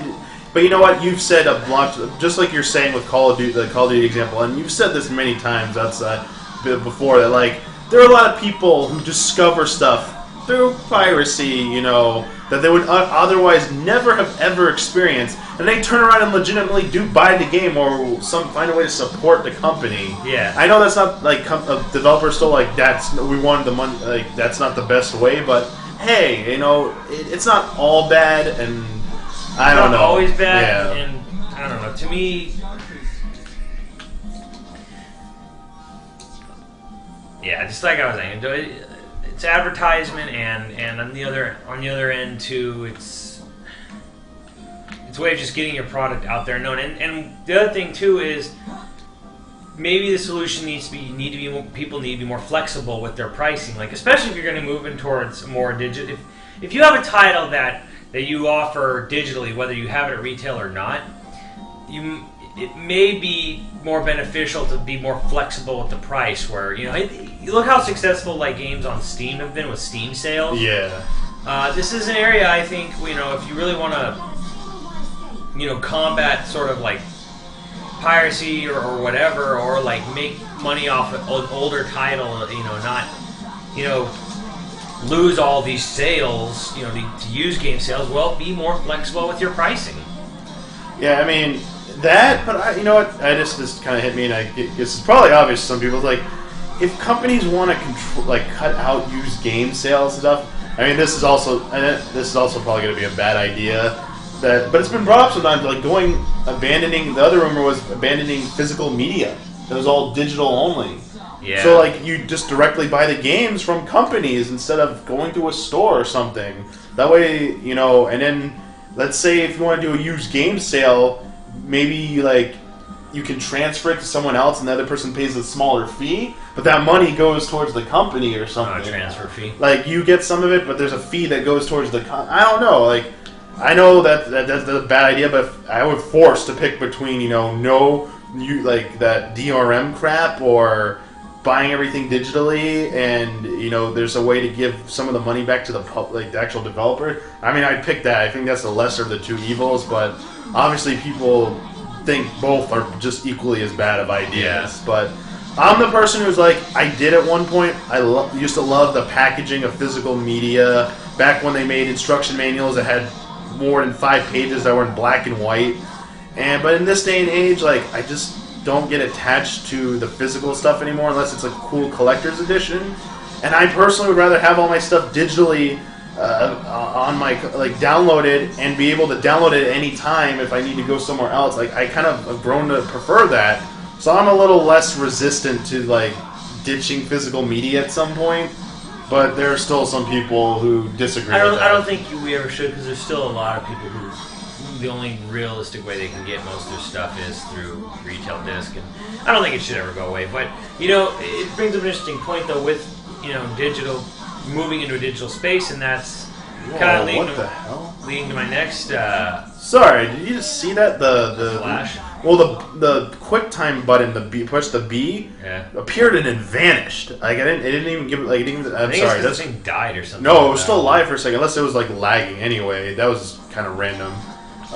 Moving on. But yeah, like with digital stuff, it's interesting because a lot of companies, like smaller companies like Xseed, are saying we're going almost all digital in the future, and that's fine, whatever. But one company in particular has said they're going almost all digital and mobile, and that's Sega. That company very recently had basically their financials come out, and they basically are. They didn't have a good time. I don't know how to say it. Like they're not selling what they expect to sell. Kind of is the only nice way to put it. Because it's not like the company's not like in massive debt. It's just none of their retail titles are selling at all. Yeah, it's kind of like what happened to Nintendo recently, where they posted record losses. Like, I mean, obviously Sega's probably not in as great as financial shape, but like, Sega's not going out of business or anything because of this. Yeah, at least not yet. They've gutted their American branch and even some of the European branch, and kind of everything is moving towards where Europe's going to basically just handle all distribution worldwide. But Sega came out with a statement saying that unless it was Sonic the Hedgehog, Football Manager, Total War series, or Aliens, they're not going to publish it at retail. Yeah. And to me, that is no way. Like, to me, that shows no hope or prospects of a successful comeback in the retail sector at all. It's like they're like, we're going to move more in digital and mobile, and to me, it sounded more like an admission of defeat rather than a strategic restructuring, or however they want to sugarcoat it. I mean, yeah, for Sega, I mean, let's face it, they're not as bad as some of the other companies, I think, but they just haven't. I mean, I don't know what their deal is, but it doesn't seem like they've been made the best business decisions lately. And I trace this all back to not when Sega went third party, but when Sega merged with Sammy. When Sega became Sega Sammy Holdings, that's when a whole mess of things started to really happen, because Sammy came in, and Sammy is basically mostly a pachinko manufacturer. Yeah. Like, they made a lot of their money in the sort of like, I don't want to say gambling, but like more slot amusement machines. And the company still does very well in that aspect, but at the same time, they really didn't know how to run or know really anything about, running a video game end of business. And it caught, they did this whole thing where they restructured the company. They used, because Sega used to have all these different development studios that had their own names and logos. There was Overwork, Smilebit, AM2, Sonic Team. They pretty much decided to absolve all of them except for Sonic Team, and that caused eventually like a slow bleed out of all their kind of like major developers. Even people like Yuji Naka, Yu Suzuki, like they all sort of just left over time. And that, to me, that's where Sega really kind of started going downhill, because like they had, right when they went third party, it was pretty cool for a little bit. Like they had they had Panzer Dragoon Orta, they had like Gun Valkyrie, they had like PSO sequels on Sorry for that. Cat interference. They had PSO sequels on GameCube. They had, some original ideas. But the minute they absolved all that, like Jet Set Radio Future was another one on Xbox. The minute Sega Sammy became what it is in the merger, that all kind of went away. And then we kind of had that right around the time when they were bringing out Sonic Heroes, and there was the canceled Beast. Altered Beast, canceled Vector Man reboots that they were going to do. Right at that time, I believe that was like 2003 sounds about right. Yeah. That's basically when Sega became the Sega we know today, making, constantly bad decisions. Like, the games sort of just became really more and more lackluster. To me, it all kind of boiled down to, well, it was because they had this sort of, like, when they tried to merge all the development studios together, that's kind of what killed the individuality and creativity of Sega's development studios. And we really didn't see any glimpses of classic Sega until like Valkyria Chronicles, in my opinion. Oh, what a good game! But that was like the one like really classic Sega type title we saw, and it was years, until we got to that point, and really haven't seen anything like that since. So, I mean, they make pretty good money off their Phantasy Star Online series, but like, to me, they've never really matched the original, Dreamcast, GameCube version of the game. So, I mean, that's where I think, or what made Sega what it is today, and that's why it's gone and not coming back. In your opinion, though, what can Sega do? Can Sega come back, and what would they need to do to come back?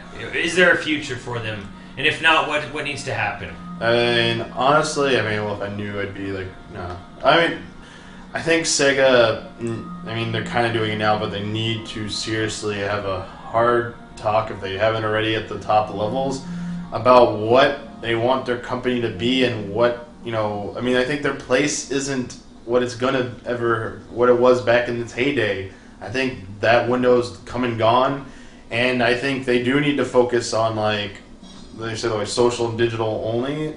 I think that's the easiest way for them to kind of like adjust and focus on their. It sucks. They made really great console games and stuff, and this announcement, like, I was one of the ones who personally hoped that, like, I'd see. I was waiting for another PS3 version of Valkyria Chronicles, and it doesn't look like that's ever going to happen now. And quite frankly, those are the types of games that people need to buy, people need to get into. It did sell well, but, like, I just don't. I think the future of Sega, ironically, is just going to be Sonic.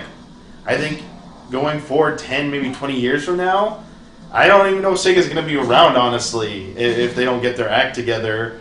I mean, I could see the Sonic franchise living on for a long time because it's bigger than Sega, honestly. I mean, it's been adopted into our culture, but I contemplated maybe the best action might be like Sega can't do it themselves anymore. Maybe it's time like Sammy part, see if there's any buyers out there, like maybe Nintendo. Yeah. Say like, hey, we don't know how to do this right. We haven't been running the company right. We're not turning to profits. We can see. However, you've had experience working with Sega. I mean, the Mario and Sonic games, they did really awesome F-Zero games. Like, I mean, I don't know how well it's sold. I forget now, but like, Sega seems to work well with Nintendo, and everyone says go back in time and tell someone in the '90s that they'd freak out. But that could be the future. I think maybe Nintendo picks up Sega, like their gaming division, and acquires some of their IPs and some of their staff, and it lives on as a Nintendo like development house. This is honestly my opinion. Like I think what Sammy should do is usually just sell the Sega brand and all the Sega IPs to Nintendo, because Nintendo has the money. I'm sure they'd ask a pretty penny for Sonic because that's the only thing that's really honestly profitable. But it's like their Aliens license is going to run out pretty soon. Yeah. And if Total War even is that feasible of a franchise, still I don't think they own the company that makes the games. Maybe they do, but either way, it's like it's not that huge of a seller. Not to be down on it or anything, but honestly, I think Sammy should just be like, all right, sell it to Nintendo, and then what Nintendo should do is just make get a whole new building somewhere that's just open up a brand new studio, and it's their Sega brand studio, and then just try to court back all the original developers to come back and rework their magic. So to me, that's what the best future Sega could possibly have, is because, like I said, I don't see any future in going this. Okay, well, we're only going to have like 3 to 4 retail like franchises. We won't even bother with anything else, and everything else is just going to be digital and mobile. I think maybe the other solution would be is that like besides those 4 franchises, Sega's gonna need to start making partnership. If Sammy wants to keep them around, they're gonna need to partner up with other companies, to help take some of the workload. Basically, I mean, obviously they've done partnerships with development and they've published other people's games, but like, I think maybe some of their developed games they might need to reach out to other companies and like, hey, do you want to help us with this like franchise? Like Valkyria Chronicles is like, talk to maybe like Atlas or someone, like, hey, well, we want to help out on this. I mean, partnerships. I mean, that seems to be the way to tackle some of these other games and stuff nowadays, to make sure they get released, and sharing the load between companies and they share the profits. But I don't know. They either need to bring someone in who has a better understanding of like the market and what consumers want, especially what viability Sega's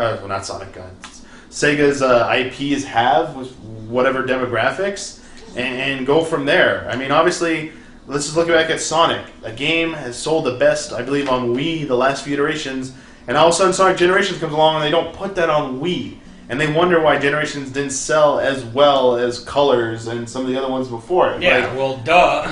I mean, okay, we get that you wanted to, we couldn't handle the graphics. Like, give me a break. Like, you're business people. You want sales. Like, you could have made a port that would have ran on Wii. Like, I mean, what were you thinking? I mean, they even put out another version for 3DS. I was like, come on, you put out one on 3DS, but you didn't put one on Wii? Yeah, they could have just ported the 3DS one, if anything. That didn't make any... Yeah, that was like... That's just an example of their kind of confusing business decisions. So, I mean, maybe the people they had, I am not really familiar with who was actually running, like, the corporate side of Sega. But it sounded like, they need some new people in there to try and do some different things, honestly. Well, they don't have any need to get new people in there to run their corporate side because they make money. Just the Sega side of the division is not. It's like, okay, well, you have a profitable company, and the side that sort of bought or merged into the higher end of it is like, it's kind of like one of those mergers where like a bigger company swallows a little company. They call it a merger, but anyone who knows anything knows it's not a merger so much as it is just sort of like a takeover. But yeah, I mean, Sammy came in and merged with Sega, and Sammy is very profitable and was just kind of like, well, is there any reason for them to change management up? Really, it's like no. Well, it's like they don't need to make any big decisions because they make money. Their end's fine. Sega's the part that's screwing up. I meant like at Sega. Like, yeah, they need new people running like in the Sega staff basically. And it sounds like that's what kind of happened. They cut staff, and they said they were reshifting, their workforce and stuff. It sounds like they might have already like put, their cards in order. It looked like it sounded like they were just basically firing, just trimming shit off. Oh yeah, they definitely that. But I mean, usually when that happens, there's also some shifting around at the higher level as well. It seems to go down with that many layoffs and stuff. It doesn't come like just at the lower levels. There's something that goes on higher up. So I wouldn't be surprised if that was different. But like honestly, I mean, yeah, obviously Sonic. Like I don't know anything bigger than Sonic. Honestly, like it used to rival at one point Mario and stuff, and it's like it still can sell, but like it seems like Sega doesn't. I mean, they do have a decent rep with the community. I saw like they talked like guys at least the American branch. They talk to like the fan sites and stuff. Like it seems like they do get some of it, but like again, I guess there must be someone on Japan side making some of these decisions because I guess it seems to be the story that like these subsidiaries in other countries like they know what their fan base wants. They are the consumer base. They understand what they want, but then someone above them makes the decision, and they get frustrated with the end result. And it's like it's kind of difficult to be stuck in that kind of position, I guess. But I mean, I think we agree that probably like going to Nintendo might be like the best answer honestly, for them. Yeah, just selling their shit off to Nintendo is probably the best thing to do. I mean, can you imagine letting Miyamoto have his hands on making a true new like? Just being in a supervisor role on a new Sonic game or something, like being able to pick his brain at least. I don't even think you need to do that. I think honestly, just what they should do is just like I said, buy them, set up a studio and just try to get as many of the old people back there as you can. Maybe get someone like Tanabe to be a sort of like overseer producer for it, and really just try to get it to the point where they're like, okay, we're trying to get like the Sega band back together, and once we do that, we'll just let them go do their thing, and we'll just get involved in the QA part of it and just make sure everything runs right, and they won't have any reason to like get too much more into it. So. Like this guy here. Yeah, I know you're getting your ass kicked here a little. Well, like Shulk's missing him, and like I used the ability I was supposed to remove Orison. I see what he's got now. Yeah.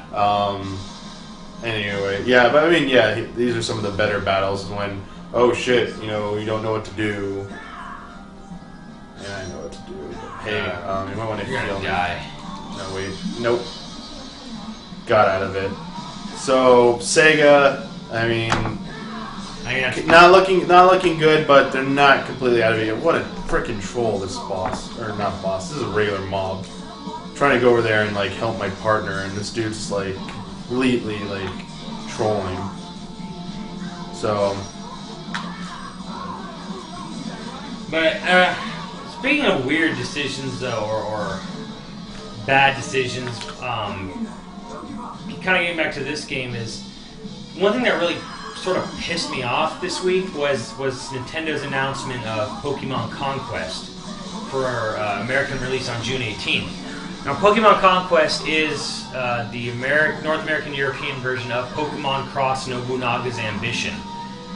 Strategy crossover with the, again, the more famous in Japan only series of Nobunaga's Ambition. I believe some of them have come out here, but I mean, it's always been sort of a strategy RPG based on like sort of like not really sort of history, but not history, kind of like almost like King Arthur. Think of it like that, where it's sort of like embellished history as far as like, Eastern history goes.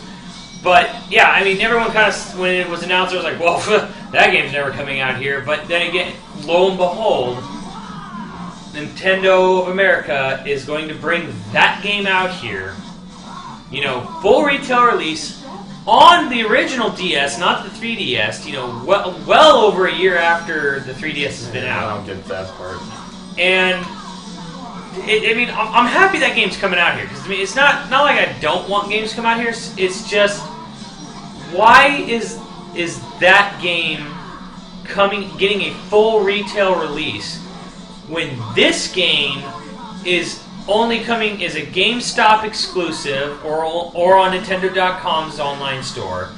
The last story is handled by Xseed, and Pandora's Tower is probably not coming out in America at all. Yeah.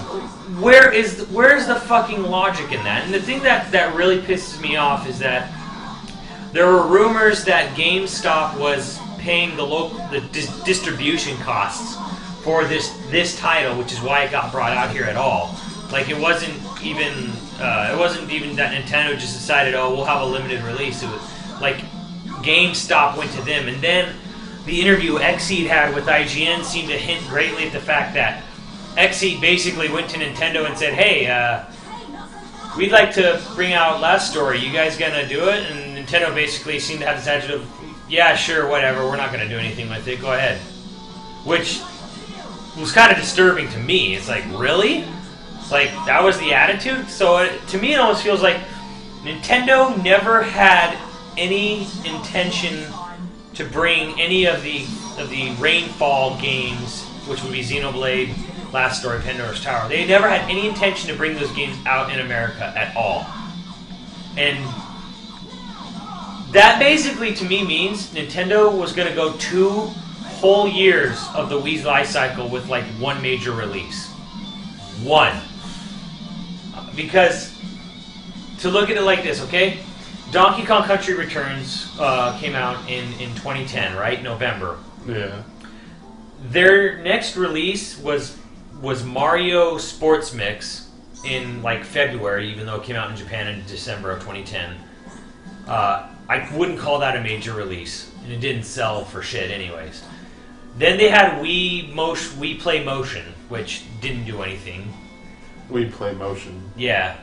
What was that one? I'm trying to forget. It came out in June of last year, right around the same time as the Mystery Case Files game for the Wii, which definitely would not consider a major release. And then they had Skyward Sword last November, and that's it. Then they have this game, which is a limited release, which possibly was only brought over because of GameStop. And then you add in the fact that Xseed is bringing over Last Story. Nintendo literally was going to go from November 2010 to November 2012 with only Skyward Sword as their major release for their console. Yeah, betting on the 3DS there. That's all. Well, how fucking stupid is that?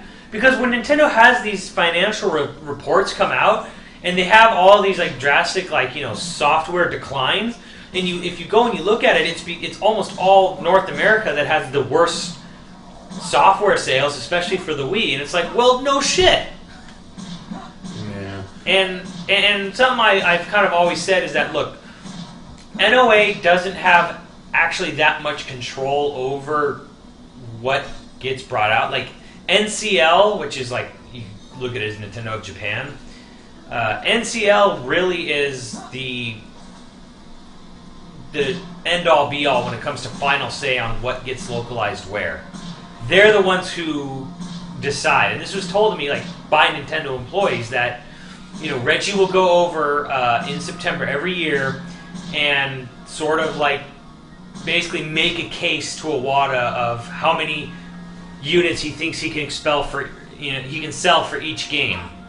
And so it's not even like, it doesn't even sound, to me, it's never really sounded like, oh, well, Nintendo just, like, you know, says, you know what, we can sell a lot of that game, why don't you give it to us? It's more like, can we please have this game? I think we can really sell a lot of it. Like, and they have to convince NCL what they can do. And, again, this whole thing is just like, well, how is this good for business? Like, you tell me, I'm like, granted, I understand. Pokemon Conquest will sell more than Xenoblade and Last Story, although probably shouldn't. But it will, and I understand that aspect of it. You put Pokemon in the title, People will lap it up even if they don't have any clue what's going on story-wise. It doesn't matter. Like, people bought Pokemon Ranger, and those games are terrible. And yeah, I mean, I'm just gonna say, like, hearing that Pokemon Conquest coming out, but there's still no official announcement of the new Fire Emblem coming out here. Yeah, there you go, right there. Fire Emblem Awakening has no. And I love Fire Emblem games, and I would rather play Fire Emblem than Pokemon, honestly. And because of the 3DS region lock, I might never get to play this new Fire Emblem game. Yeah, you're gonna have to buy. I'd have to import a European one for $1 million. No kidding. And then import the game, and it's gonna cost as much as, like, I don't know, what is that gonna be, like $200 for probably after currency exchange, probably for 3DS from there. Yeah, a little over $200, and then the game's probably gonna be like around $50 ours. See, like $250 of the cost of the original 3DS, and I can play Fire Emblem. Oh. Yeah, I mean, who knows? Like, it could still come out here, but what I'm gonna say is this: is if we don't hear about a release for Fire Emblem Awakening at E3, if we still have no confirmation of it for North America by then, I don't think it's going to come out here. Yeah, I mean, I have a feeling it might. My theory is it's a Q1 2013 title. Nintendo seems to put out random portable not JRPGs, but RPGs. And I mean, they put out like Glory of Heracles and which made no sense. That one time I was like, what made them think that franchise had any hopes of selling well here? I mean, they brought out the DS Fire Emblem, so I mean, there's still a chance. They didn't bring out Soma Bringer for DS, which made no sense either. And everyone, there's a conspiracy theory going around that Nintendo of America or Nintendo just does not want to like globally release Monolith's games because. Okay, Monolith made... Really? I haven't heard this. Monolith made Biden Kaidos and Biden Kaidos Origins. Now, Nintendo of America did publish Biden Kaidos Origins in America, not Europe. But every game since then, they have not wanted to put out in America. They did not release Somabringer. They did not release Disaster Day of Crisis. They did not want to release this game. And those are all of Monolith's games that they've made since. Did they, like... I mean, they bought Monolith. What the hell? Like, yeah, they own it, and it's their own like development house. Is there some like ill will or something? Or I don't know, but it's kind of weird. That wouldn't even make sense. I don't get it. Like that explanation would not make sense. I mean, that's kind of curious. I mean, obviously, you said it was just a theory, but yeah, big conspiracy. Like nobody really knows why, but apparently, like it just seems odd how they always overlook a Monolith soft title for Americas. I don't know. I mean, do they just think maybe like whatever? There's a vocal mind with the Xenoblade, like whatever. Operation Rainfall. You know, how many people is that really who are supporting this game?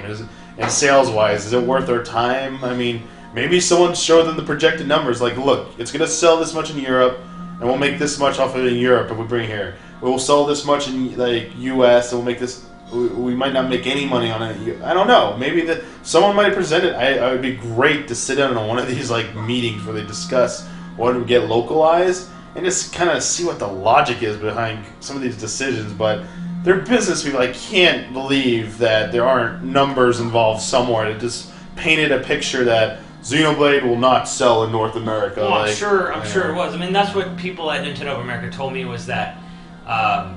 Typically, it's like anything that has to do with soccer or RPGs just naturally sells better in Europe than it does here, which is why this, they were hinting to me that, yeah, Xenoblade will they're kind of like, there's kind of like hints that, yeah, Xenoblade will come out to America, but just after Europe.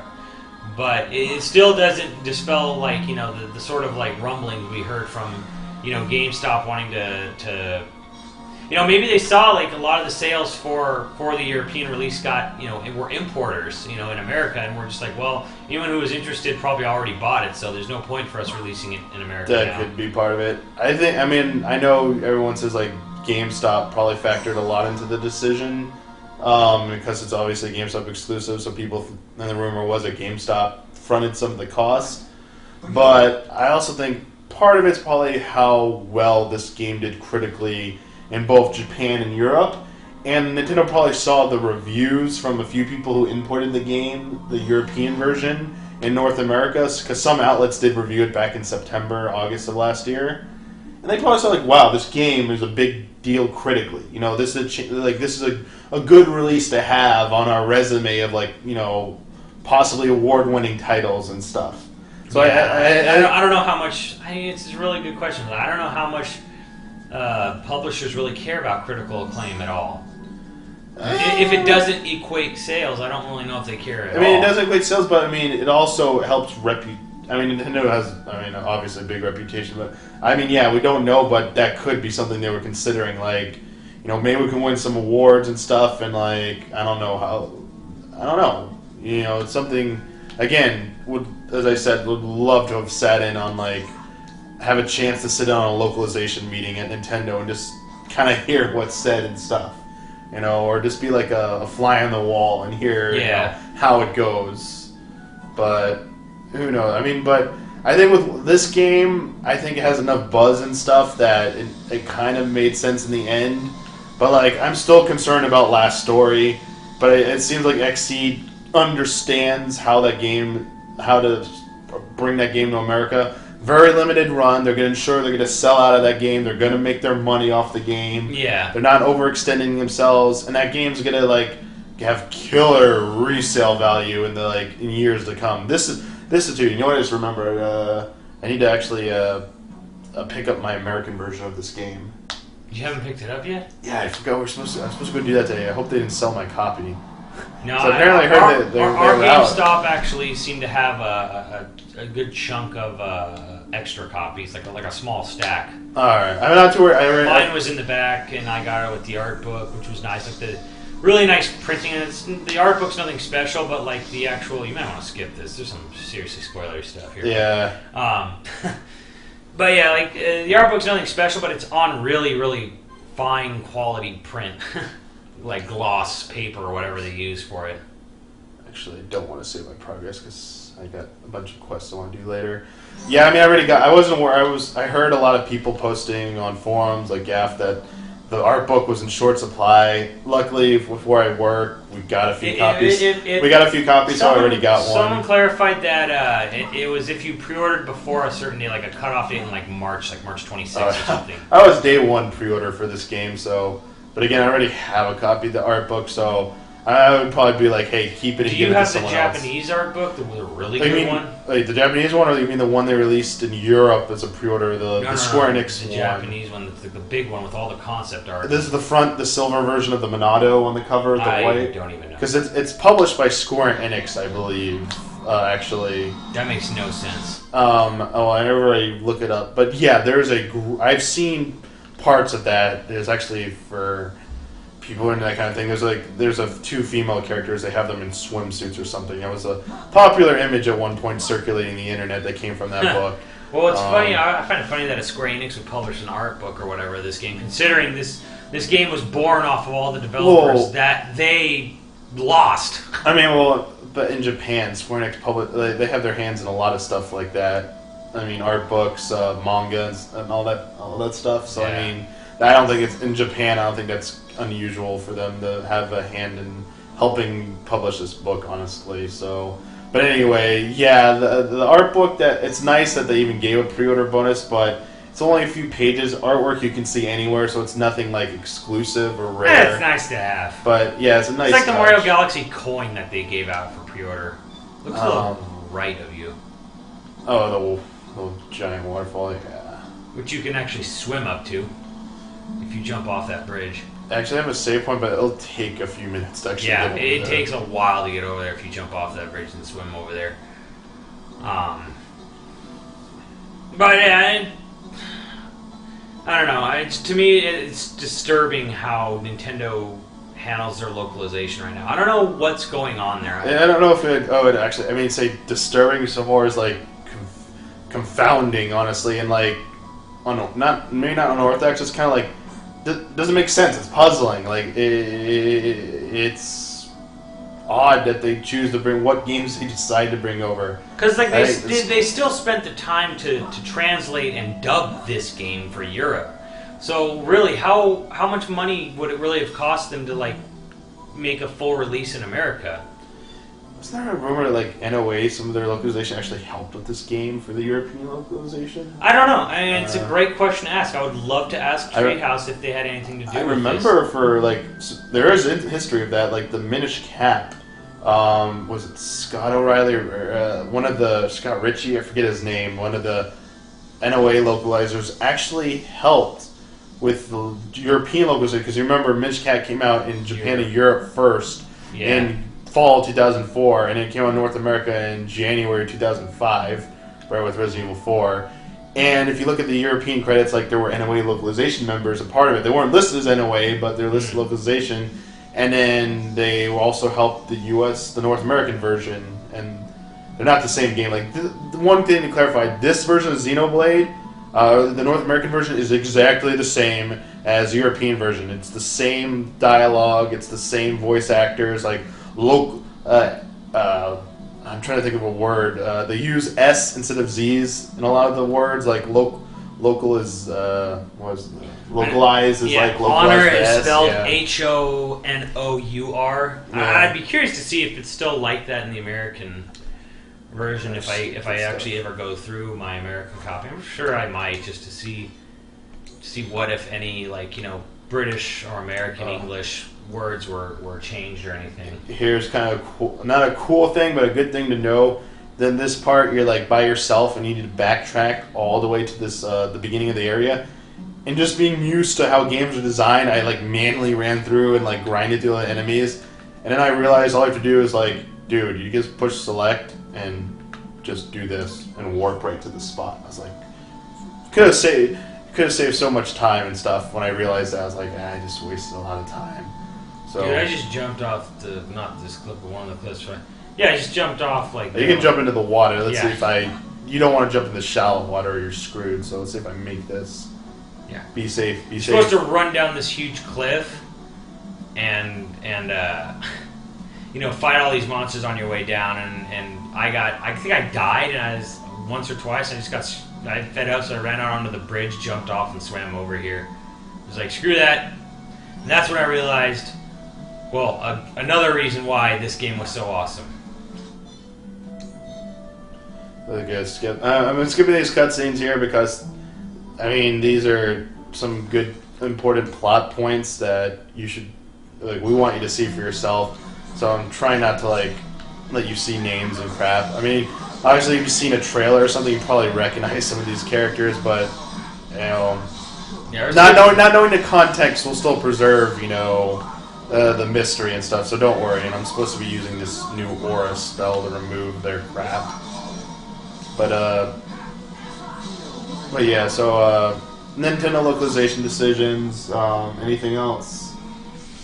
I don't know, it's going to be an interesting E3 because I'm going to try to speak to, you know, some people I know and just I'm going to try spending some time this year trying to figure out what the hell is going on.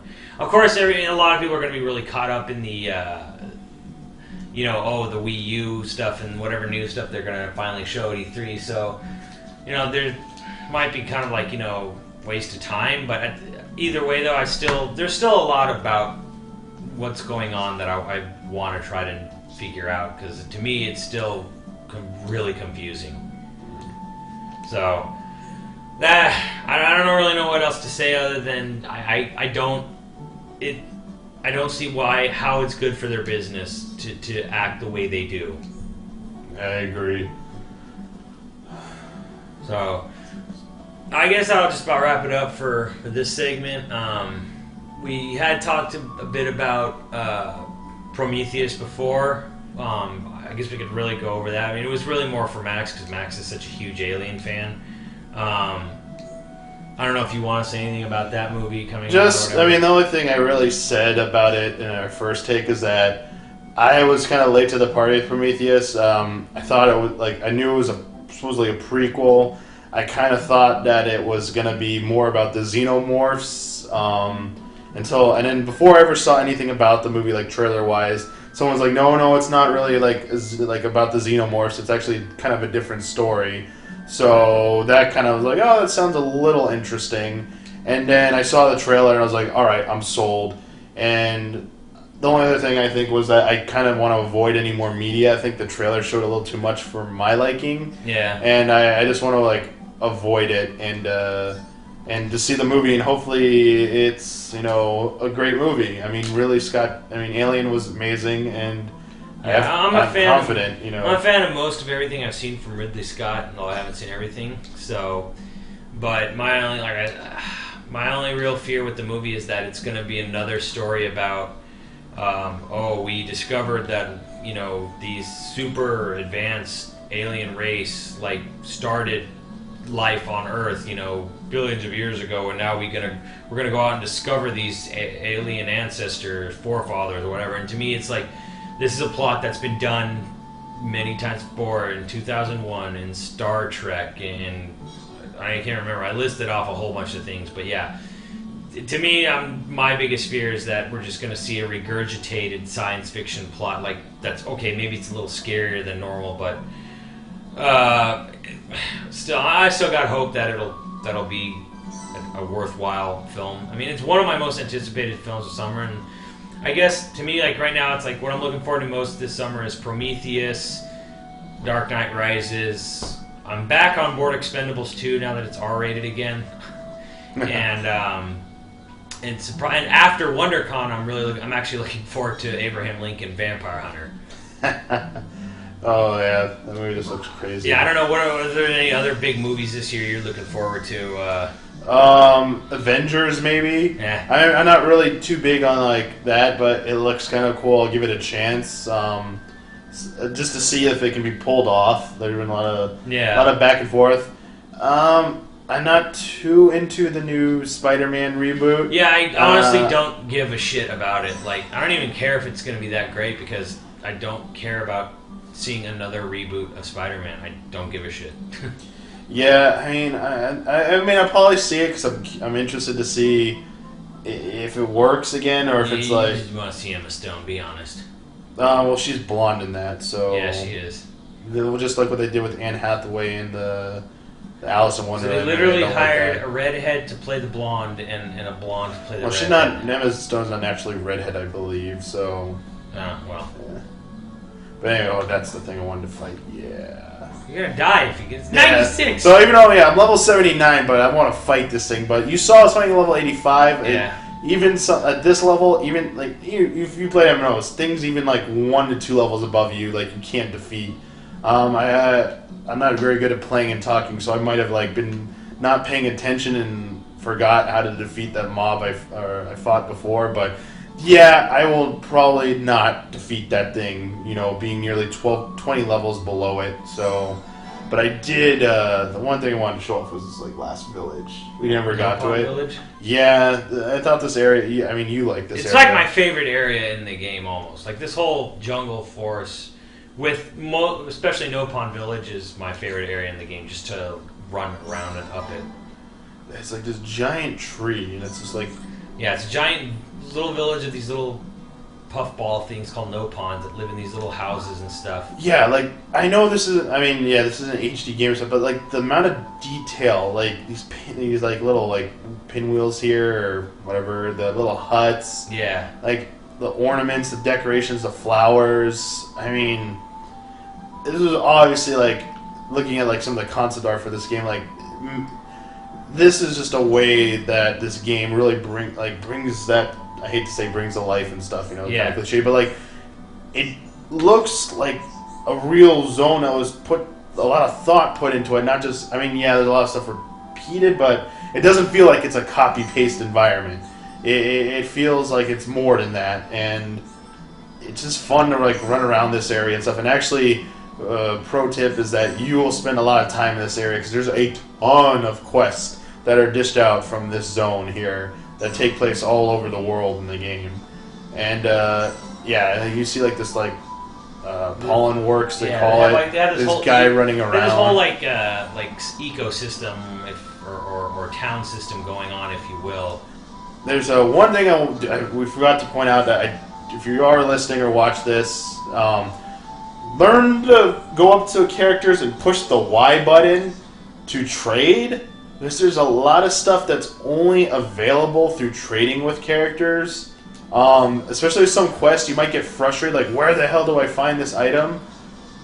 Well, yeah, learn to trade, because that wasn't really explained to me very well, or I probably skipped it and didn't read it, obviously, but that's something you need to, like, remember to consider when you're doing quests later in the game, because you might run around all of creation on this game and not be like, where's this one item? And a lot of it is just from trading with some of these characters. I mean, some of them you can't, like this guy you can only talk to, but this guy has the trade icon. Just be conscious of that, because you will need to use that mechanic. So, I'm trying to think of any of the, real quick, any other summer movies. I know there's at least one I'm probably forgetting. Crap. What's some other stuff coming out? I don't even know the last time I've been to a movie, dude, honestly. Like, we haven't gone in a long time. You want to see American Reunion for some reason. Yeah, I like the American... I know the American Pie movies aren't great and probably were better when I was younger, and I'm just remembering it that way, but I like those characters as kind of like cheesy and juvenile as they are. I appreciate it. So I kind of do want to see American Reunion that just came out. The one thing, the documentary, the Comic-Con documentary. Oh, yeah. That looked kind of... I don't know what it really is. It's I actually read about it today to get more clarification on it. It's about sort of like a It is a documentary, but it's about the 2010 year of Comic-Con in particular, where it kind of follows like a series, like there's like a group of people that it kind of focuses on. Yeah, I saw that in the trailer. And like it kind of like shows how each one of their like why they're going in each one of their like personal missions that they're trying to accomplish at Comic-Con, because there's so much to do and see at Comic-Con, and like there's something for everyone, and there's a lot of overlap too. Like you'll go to Comic-Con and like you'll look at the panel schedule and you'll see like, oh, I want to go to this one, but then I also really want to go to this one. They're at the same time and on opposite ends of this mile-long convention center. And so, I mean, it interjects with other stuff with people like Kevin Smith as well, though. Yeah, I was curious about how much of the commentary from like celebrities were going to be in there, and how much of it was just going to be like interviews with those 5 characters and regular attendees and stuff. Yeah, so that's kind of what it is. It's not like a history of Comic-Con, and it's not like how it's run or anything like that. It's literally just about this group of people and how their personal experience of going to the 2010 Comic-Con. All right. Yeah, I mean, like interesting, but I mean, yeah, that's if you ever are considering going to Comic-Con and this documentary doesn't make it clear. Even if you have the most well-planned out schedule, just be prepared. If you're not going to go to everything, yeah, you will never back-to-back panels. Like, not a good idea. Like, very likely you will not get into. Like, you got to pick like maybe a few panels spaced out over a few hours. Yeah, you will never see never be able to see and do everything you want to do at Comic-Con. That's just the way it is. All right, so getting kind of. Yeah, that's one of the other characters you'll get later in the game. Little puffball. Yeah, a little puffball guy, we'll call him. But, I mean, yeah, that pretty much, wraps up here. That'll wrap up Gemakei Live Episode 1. We're going to stop here, I guess, and see you next week for the next, whatever comes up over the week in gaming and non-gaming related news.